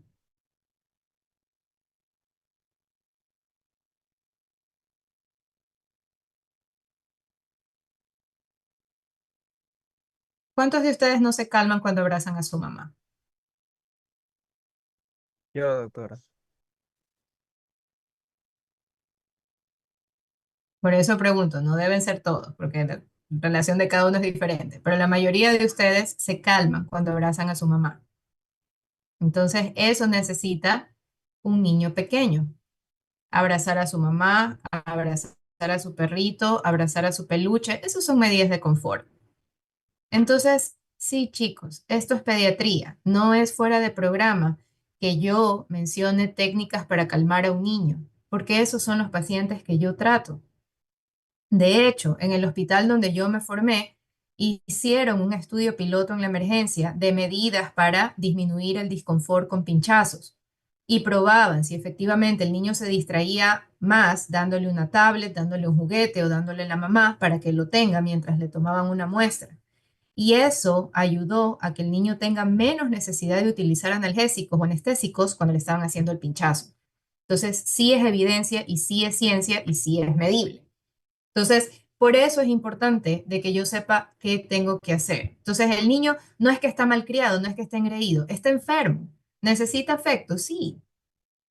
Imagínense cuántos de ustedes están enfermos y que viven solos y dicen, no tengo nadie que me pase ni un vaso de agua. O sea, más todavía. Entonces, eso en versión niño es lo que va a quedar marcado como no hubo nadie que me rescate.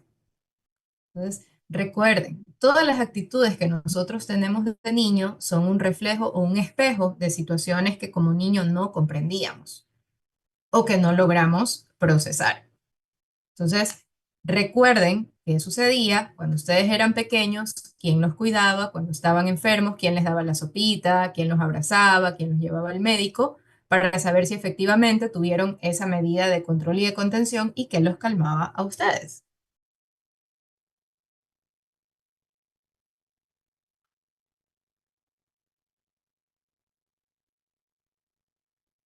Este se fue de largo. ¿Qué sucede usualmente cuando tengo una infección? ¿Qué dice mi sistema inmune?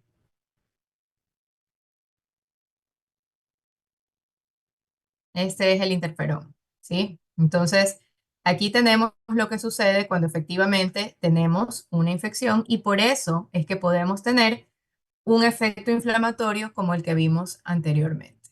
¿Ok? Entonces, ¿cómo manejo los síntomas? ¿Cómo manejo la congestión nasal? Irrigación con solución salina. ¿Cómo manejo el dolor de garganta? Miel en niños mayores de 1 año.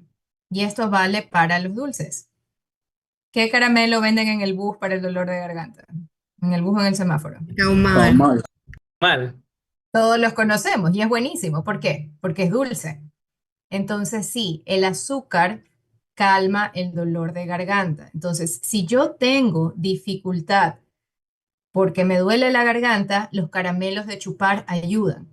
Pero yo no le puedo dar un caumal, un caramelo de chupar a un niño menor de 3 años. ¿Por qué?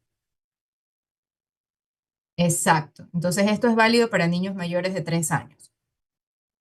Puedo darle miel. La miel desinflama y la miel posee evidencia de que mejora el dolor de garganta y disminuye la tos, porque disminuye la irritación de la garganta, pero siempre pasteurizada y en mayores de 1 año. Para la fiebre, ¿qué utilizo? Paracetamol o ibuprofeno. En nuestro medio le tenemos mucho respeto al ibuprofeno por el dengue, pero fuera de ello, el ibuprofeno es bueno para la fiebre.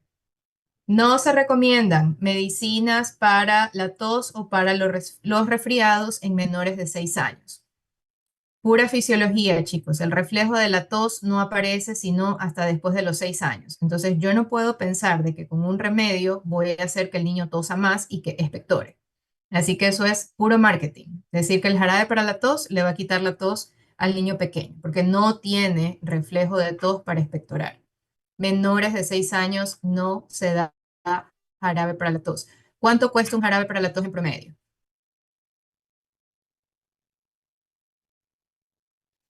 Cuesta más o menos $8, pero como dice su compañera es de los $4. Quiere decir que yo me puedo comprar desde un encebollado hasta un ceviche con el dinero que mando para un jarabe para la tos. Entonces lo puedo invertir mejor. No lo necesito. Muchos de los jarabes para la tos que se recetan para tranquilidad mental de los padres, pero no en realidad para mejorar al niño. Ok, se resuelve en 10 días, la mayoría de los síntomas pasan. ¿Qué no es efectivo para tratar la tos? Así, por favor, dejar de hacerlo. Antibióticos, dextrometorfano, equinacia, que ese sí la tomo yo por si acaso. Yo tengo mis tecitos de equinacia cuando estoy resfriada. Pero eso es por qué, porque uno tiene derecho a tener sus creencias, así como tenemos hierbas mágicas y todo lo demás. Obviamente no lo receto, pero a mí mi té caliente de lo que sea, pero principalmente equinacia, sí lo tomo. Esteroides, no funciona. Prednisona, no funciona. Antihistamínicos, no funciona. No más efectivo que el placebo para la tos. Descongestionantes, antitusígenos y vitamina C, tampoco funciona. Nada de esto efectivamente funciona para mejorar la tos. O sea que mi equinacia es placebo y lo digo con conocimiento de causa. ¿Qué no sabemos si funciona? Pero que puedo intentar. Puedo dar acetilcisteína, es variable. Puedo dar esteroides en los niños que sibilan. Si sibila, sí se puede beneficiar de un esteroide inhalado, no tomado. Miel puede funcionar. Irrigación con solución salina, eso es otra hierba. Vaporú. Nosotros decimos Vaporú, pero es Vapor Root. ¿Cómo funciona el Vaporú? Que se lo frotan en el pecho y en la espalda y le pegan una hoja de periódico. Y, y lo arropan. Eso puede causar broncoespasmo en pacientes predispuestos. Si le ponen el Vaporú y después llega sibilando, ya saben por qué es. El Vaporú puede funcionar para hacer nebulizaciones, para hacerlas como mentoladas. Para eso funciona. Y sí mejora un poco para descongestionar la nariz, pero no es el de ser envuelto en papel periódico. Digo, porque a mí me hacían eso también de chiquita y no sé, solo con Vaporú, había otro que era bronchodermina o algo parecido, que ese era blanco y ese era peor, eso era como el canfor puro. Pero nada de eso funciona. Dios gracias, yo no sibilo, porque si no me hubiera dado una crisis asmática con eso. Pero forma parte de lo que puede suceder. Y sulfato de zinc. El sulfato de zinc es una medida tanto para la diarrea como para el resfriado, más evidencia para la diarrea que para el resfriado. En el resfriado ustedes lo encuentran como que puede funcionar. En la diarrea ustedes lo encuentran en la guía. Diarrea, tengo que darle sulfato de zinc. Esa es la diferencia. Pero en realidad, el sulfato de zinc es un cofactor que puede ayudar en los procesos infecciosos. Esto forma parte de las chispitas. ¿Qué forma parte también de las chispitas? La vitamina D. Nosotros no solemos dar vitamina D como suplementación de manera general, pero la vitamina D puede ayudar en los procesos respiratorios. Nuevamente, no hace magia. Mejor coma su pollito, su carnecita, pero son chispitas para mejorar. ¿Qué no es el resfriado? No es rinitis alérgica. ¿En qué se caracteriza la rinitis alérgica? Porque pica y estornuda. No es rinitis vasomotora. Irritantes, cambios, comidas picantes. Eso tengo yo. Todas las mañanas en el desayuno, después de mi café caliente, que tiene que ser todas las mañanas, empiezo a moquear. Empiezo con rinorrea. Yo tengo rinitis vasomotora. Comidas picantes, empiezo con rinitis vasomotora. Es decir, yo no puedo comer sin una servilleta de papel, porque siempre sé que voy a moquear, pero lo mío es rinitis vasomotora, no es un resfriado. ¿Por qué menciono esto, chicos? Porque muchos de estos síntomas son causas para que los niños no lo vacunen. No, está con gripe y resulta que ha tenido rinitis toda la vida. Entonces, eso es lo que ustedes van a ver en los centros de salud, que no vayan a impedir la vacunación de un niño porque no lo clasifican correctamente. No es rinitis medicamentosa, esto es lo que sucede después de utilizar descongestionantes, tienen un efecto rebote. No es cuerpo extraño, el cuerpo extraño, y eso puede pasar en niños, sobre todo menores de 3 años y en algunos más grandes que son traviesos, que tienen descarga de una nariz, de una fosa nasal, pero uno se da cuenta por el olor y porque es unilateral. Sinusitis, y esto es muy importante porque aquí la tos y el malestar dura más de 10 a 14 días. Entonces, cuando hablamos que el paciente mejora a 10 a 14 días, este que no ha mejorado puede ser que hizo una sinusitis y por eso no mejora. Streptococosis, ese es el que tiene una infección por una bacteria, pero no tiene tos. Pertusis, ya vamos a ver en el capítulo de Krupp, y sífilis congénita. Esto muy importante para capítulo de neonatología. El niño que tiene congestión nasal persistente y es menor de 3 meses, yo necesito saber cómo está el estado de sífilis del niño y de la mamá, porque mucha sífilis congénita se disfraza de esa congestión nasal persistente. Así que si ustedes ven un bebé muy mocoso, dentro de su checklist tienen que poner cómo está la prueba de sífilis, porque la sífilis es como la tuberculosis, es una enfermedad que se disfraza y que parece muchas cosas y puede avanzar y uno no se da cuenta. ¿Cuándo hay peligro? ¿Cuáles son mis banderas rojas? Que eso lo vimos también anteriormente. Cuando tiene menos de 3 meses. ¿Qué pasa si tiene menos de 3 meses y tiene fiebre? ¿Qué piensa mi cerebro? Puede convulsionar. No.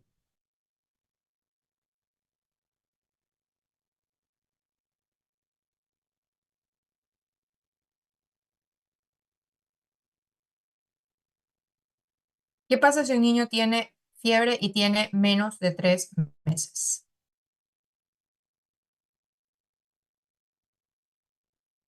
Hay riesgo de sepsis.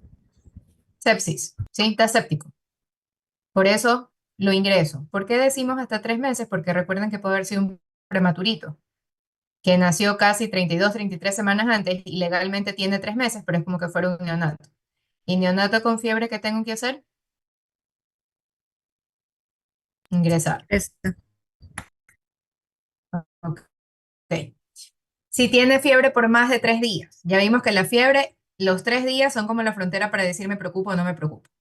Que esté deshidratado, que no se alimente o que no orine. Pregunta básica que ustedes tienen que hacer en un niño enfermo: ¿cuándo fue la última vez que orinó? Si ustedes ven que se demora más de 5 segundos en recordar cuándo fue la última vez que orinó o que le tomó el pañal, ese paciente está deshidratado. ¿Ustedes se acuerdan cuándo fue la última vez que fueron al baño a hacer pis? Sí, doctora. 3, 4, 5. Ok, no se demoran más de 5 segundos. Entonces están hidratados. Si no se acuerdan, es porque están deshidratados. Entonces, recalculen su ingesta de agua. Que tenga dificultad respiratoria, que tenga datos de Kawasaki. Ya vamos a ver Kawasaki y eso justamente con la persistencia de la fiebre. Que tenga un rash petequial. Si yo veo un rash petequial, ¿qué pienso? Dengue. En nuestro medio es válido dengue, justamente eso va a decir, en nuestro medio dengue, pero en general, si yo veo un rash petequial, pienso en meningococcemia. Y eso es una urgencia porque el paciente se muere todito. Convulsiones, que cojee, que tenga dolor de cabeza, síntomas neurológicos o vómitos, o que los padres estén muy preocupados por los síntomas de los niños o que le digan que esto es algo diferente. Ahorita acabo de recibir una foto de una de las residentes porque un niño que estaba viendo en sala está en terapia intensiva y le llama la atención que la piernita está roja y todo lo demás y me pregunta sobre los antibióticos. Y yo le digo, eso está mejor de lo que estaba. Me dice, sí, la mamá me dice que está mejor, pero a mí me preocupa. Entonces, efectivamente, la mamá ha visto la evolución de cómo está la piernita roja de ese niño y ahora se ve mejor. ¿Qué es lo que me llama la atención de ese niño? Le pregunté, ¿le duele o no le duele? No, no le duele. Entonces, muy poco probable que eso sea una celulitis. Ese niño está haciendo un rash migratorio en varios lugares. Empezó en la pierna, pero tiene otra cosa. Entonces, este es uno de los momentos, chicos, eso no está bien, pero no es infeccioso, no sé qué más es, pero tengo que investigar. Entonces, así yo voy construyendo mi proceso de pensamiento para hacer un abordaje. Entonces, vimos signos de peligro, ya vimos también qué es lo que pasa con mi sistema inmune, que es muy bueno para defenderme. ¿Cómo se puede complicar un paciente? Puedo hacer una otitis media, que eso también es una complicación, y de hecho eso creo que es lo que tengo yo. Yo me salté la parte del malestar. Mi compañera estuvo con resfriado toda la semana pasada, que estuvo con fiebre, que ya se tomaba el antibiótico, que todo lo demás. Le di sulfatito de zinc para que tome. Ya está mejor, pero yo empecé con sensación de plenitud de oído y no escucho bien de este lado.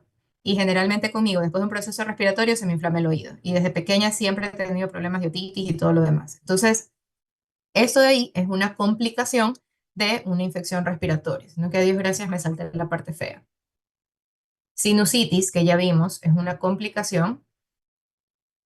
Exacerbación de asma. Y esta es la misma historia que ocurre con los pacientes asmáticos. ¿Cuántos de aquí son asmáticos?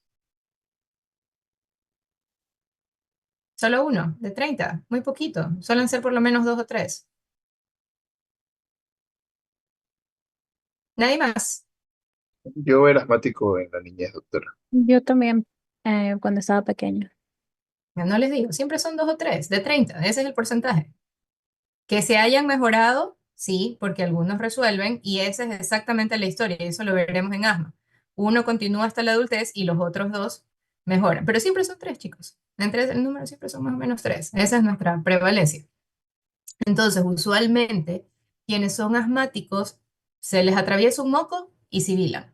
Entonces, y deben saber dónde está su inhalador. Entonces, ¿cómo ustedes saben realmente que una persona es asmática? Pero eres asmático, sí, ¿dónde está tu inhalador? Si lo tienen, sí, es asmático. Si no, es mentira.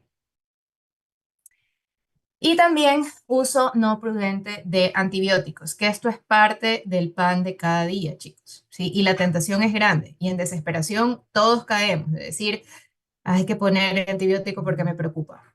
Pero a medida que vamos ganando experiencia, nos damos cuenta que no siempre es necesario. ¿Ok? Así quedamos el día de hoy. Preguntas.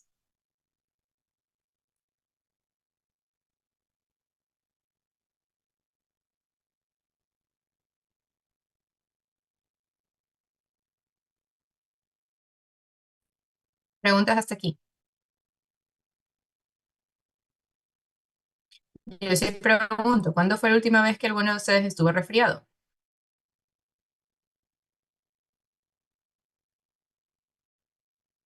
Ujú,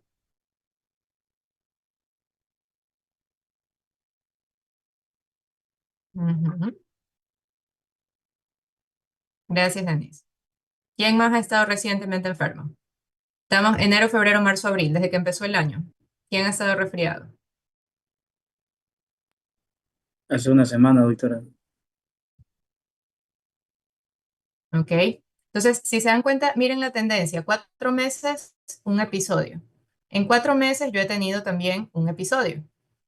¿Sí? Ok. ¿Qué debo hacer con un paciente que llega a primera consulta con el resfriado común? Debo estar seguro que efectivamente es un resfriado y que no hay banderas rojas. Esto forma parte de mi abordaje. Cuando yo tengo un paciente que me llega enfermo, yo tengo que hacer mi mini triaje y eso lo vamos a ver en las clases posteriores, mi triángulo de evaluación pediátrica. Cada paciente, no solo resfriado, tengo que ver cómo está, estado de conciencia, respiración y circulación. Si pasa la primera prueba, continúo. Tengo que estar seguro que es un resfriado y que no tiene signos de alarma. ¿Por qué? Porque yo tengo que prepararme para el desastre. Entonces puede ser de que la mamá me lo traiga porque está resfriado, pero resulta que es una neumonía. ¿Cómo yo lo catalogo como un resfriado? Porque ya lo examiné y no encontré crepitantes, no encontré datos de dificultad respiratoria, no encontré un rash petequial, no encontré que le duele un hueso. Entonces, como efectivamente es solamente sintomatología superior, el paciente lo catalogo como un resfriado y en ese momento paso a terapia de soporte. Plan terapéutico, medicina para el dolor, plan educativo. Tengo que explicarle qué hacer, qué no hacer, signos de alarma y cuándo regresar. Plan diagnóstico no amerita en un resfriado común. ¿Ok? Cada vez que yo hago un plan con mi paciente, yo tengo que hacer plan terapéutico, plan diagnóstico y plan educacional. Plan terapéutico, ¿qué le voy a dar a que se tome? Plan educacional, qué hacer, qué no hacer, cuándo volver. Y plan de diagnóstico si necesito estudios adicionales. ¿En algún momento vieron ustedes aquí que tienen que pedirle una biometría al paciente? ¿Que tienen que pedirle una radiografía al paciente? ¿Qué le tienen No, que pedir al paciente aquí?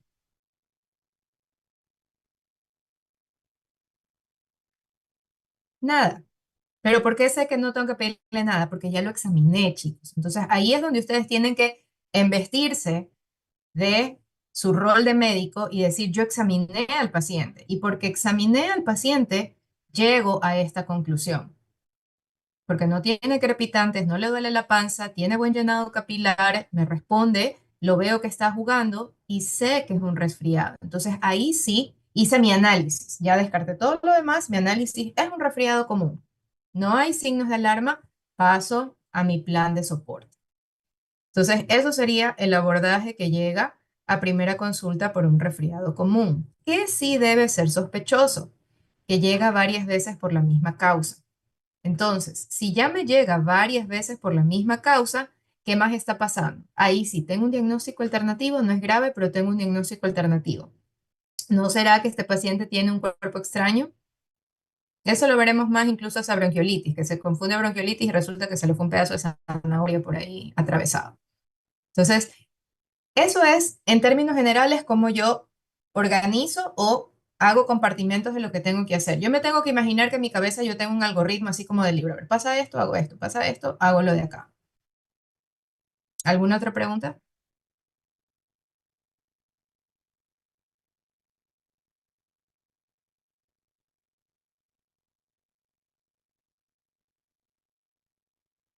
Yo sí quiero saber qué es lo más extraño que les han hecho a ustedes cuando han estado resfriados.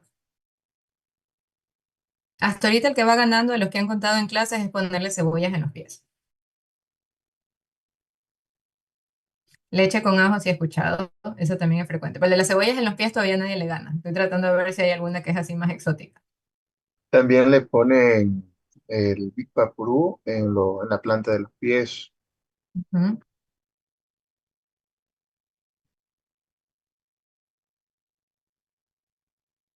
Para el asma. Es que eso es para el asma, sí, ven, uno ya está categorizado. Eso no es para el resfriado, eso es para el asma. ¿Ok? ¿Qué más les han dado a ustedes para el resfriado? Miel con ajo. Miel con ajo. La miel sí tiene fundamento. El ajo ya fue la parte así adicional. Doctora, yo tengo un hermano que era asmático, y le daban la cresta de gallo morado. Esa es nueva. Eso no había escuchado. Que la cresta de gallo morado. Creo que alguna vez fue algo de conejo, sangre de conejo, pata de conejo, pero algo así también es para el asma. Pero generalmente eso es para el asma. Y eso, cuando veamos el capítulo del asma, lo veremos. ¿Por qué? Porque el asma, a diferencia de las infecciones, es una situación crónica.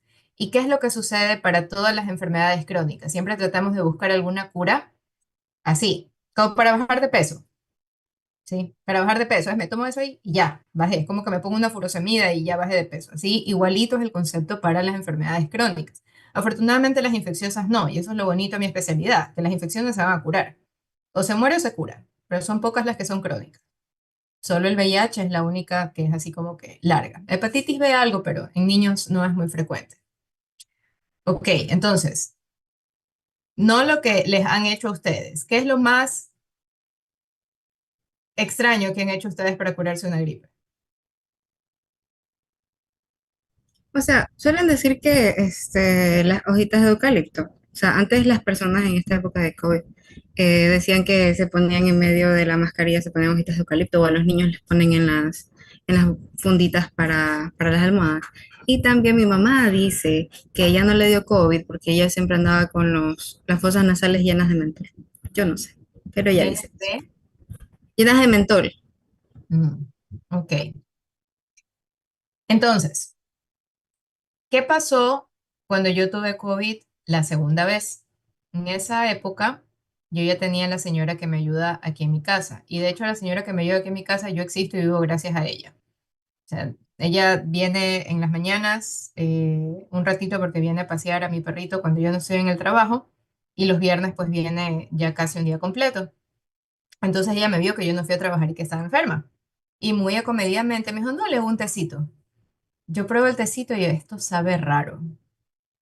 Esto sabe amargo. Esto tiene algo. Le pregunto, señora, ¿qué tiene?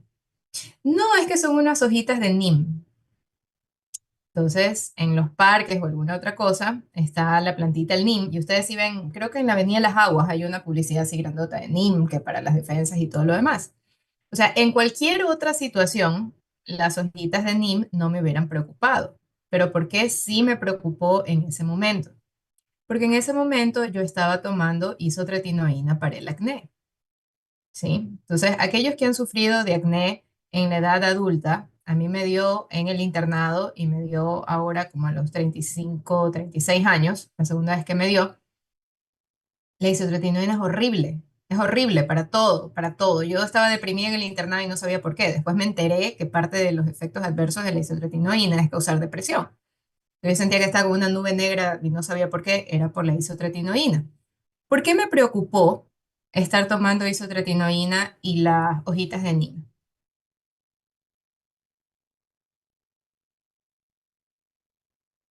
Por alguna reacción adversa que pueda tener. Yo me vi en insuficiencia hepática fulminante. La isotretinoína me subió el colesterol, me subió las transaminasas a niveles manejables, pero eso con alguna otra medicina pudiera interactuar. No pasó nada, obviamente yo soy exagerada, pero obviamente yo pienso, Nin, estoy tomando esta pastilla, se me fundió el hígado, yo ya me morí. Entonces, no, obviamente ella lo hizo con muy buena intención y si yo no hubiera estado tomando la pastilla, está bien, sí, tomarse té y todo lo demás, en dosis pequeñas no van a hacer la diferencia. Pero ¿cuál es el mensaje? No lo hagan en niños. ¿Cuál es el problema con el eucalipto? Después del COVID, tuvimos muchos casos de criptococo, porque ¿dónde está el eucalipto?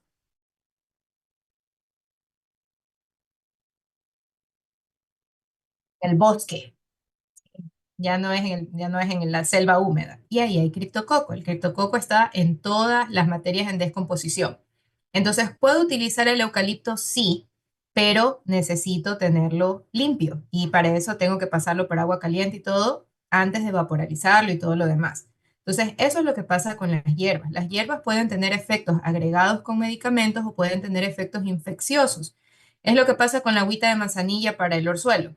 Funciona así, pero es mejor usar las bolsitas que la hoja pura. Por supuesto que la hoja pura es mucho más efectiva, pero al menos a mis pacientes inmunosuprimidos no le voy a meter una salmonela o alguna otra cosa, porque ¿dónde se compra la manzanilla en el mercado? ¿Cómo está la manzanilla en el mercado cuando uno la compra? Y está en el piso, ahí con la tierra en una sábana. Entonces, eso obviamente yo hablo a mis pacientes inmunocomprometidos. Entonces, sí, chicos, todas estas intervenciones funcionan porque tienen algún fundamento, pero tengo que ver en qué medida eso me puede representar un riesgo para la salud o no. Si no me representa un riesgo para la salud, haga lo que quiera hacer, como mi tecito de quinasia. Yo soy libre de tomar mi té de quinasia, si está equivocada, porque el daño que pueda hacer en realidad es mínimo y me hace sentir bien. Ese es mi efecto placebo. Pero si tengo una acción que puede interferir con otro medicamento, y lamentablemente ese es el problema que nosotros tenemos con los niños con quimioterapia, porque ¿cómo yo sé que la hojita de NIM, por ejemplo, o que ay, ¿cómo se llama esta? La moringa no interactúa con la quimioterapia? No se ha estudiado. O sea, yo no puedo decir que sí, no puedo decir que no, no se ha estudiado, pero no debería correr el riesgo. La quimioterapia es lo suficientemente tóxica como para que le ponga una chispita más ahí. Entonces, ese es el mensaje. Pacientes que tienen condiciones de base hay que ser mucho más cautos. ¿Por qué les pregunto lo que han hecho con ustedes? Porque nosotros aprendemos y formamos nuestra práctica por el entorno en el que nosotros nos formamos. Si ustedes se van a formar a otro país, no van a tener que preguntarle al paciente si se sobó la herida. Nosotros somos exportadores de estafilococos aureus por sobar a los pacientes después de una torcedura.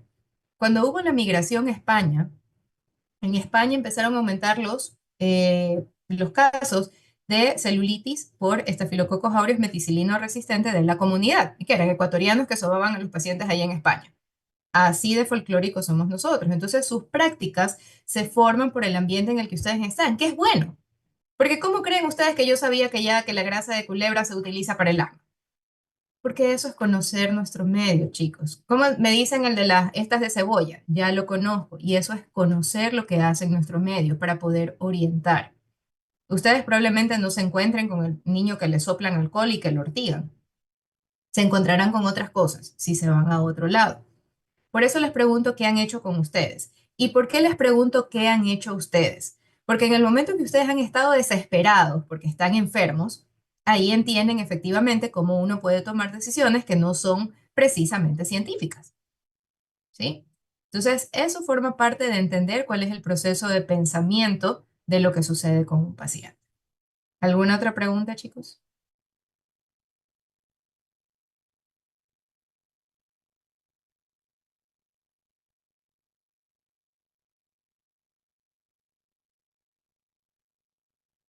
Terminamos por hoy. Nos vemos el día de mañana. Nos toca, perdón, les dije croup, nos toca faringitis dentro de lo que tenemos que revisar. Ahora sí, por favor, las personas que estaban pendientes me escriben, las que ya me escribieron, no es necesario que vuelvan a escribir, ya me voy a poner a leer los mensajes.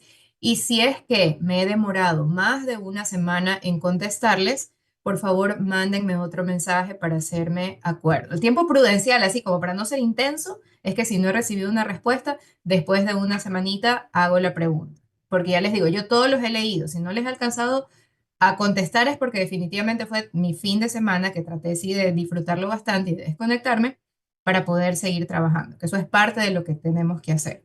Pero me hacen acuerdo y me escriben para ir resolviendo los pendientes y nos ponemos de acuerdo con lo que haga falta. Para las personas que tienen que dar el examen, me escriben durante esta semana cuál sería su disponibilidad para ir y si no es posible esta semana y la próxima ya regresamos en presencial, lo tomamos en presencial ustedes solitos, ¿ya? Nos vemos entonces mañana, chicos. Gracias. Muchas gracias, profesora. Gracias, Gracias, doctor. profesora. Buenas noches. Gracias, doctora. Gracias, doctora. Recording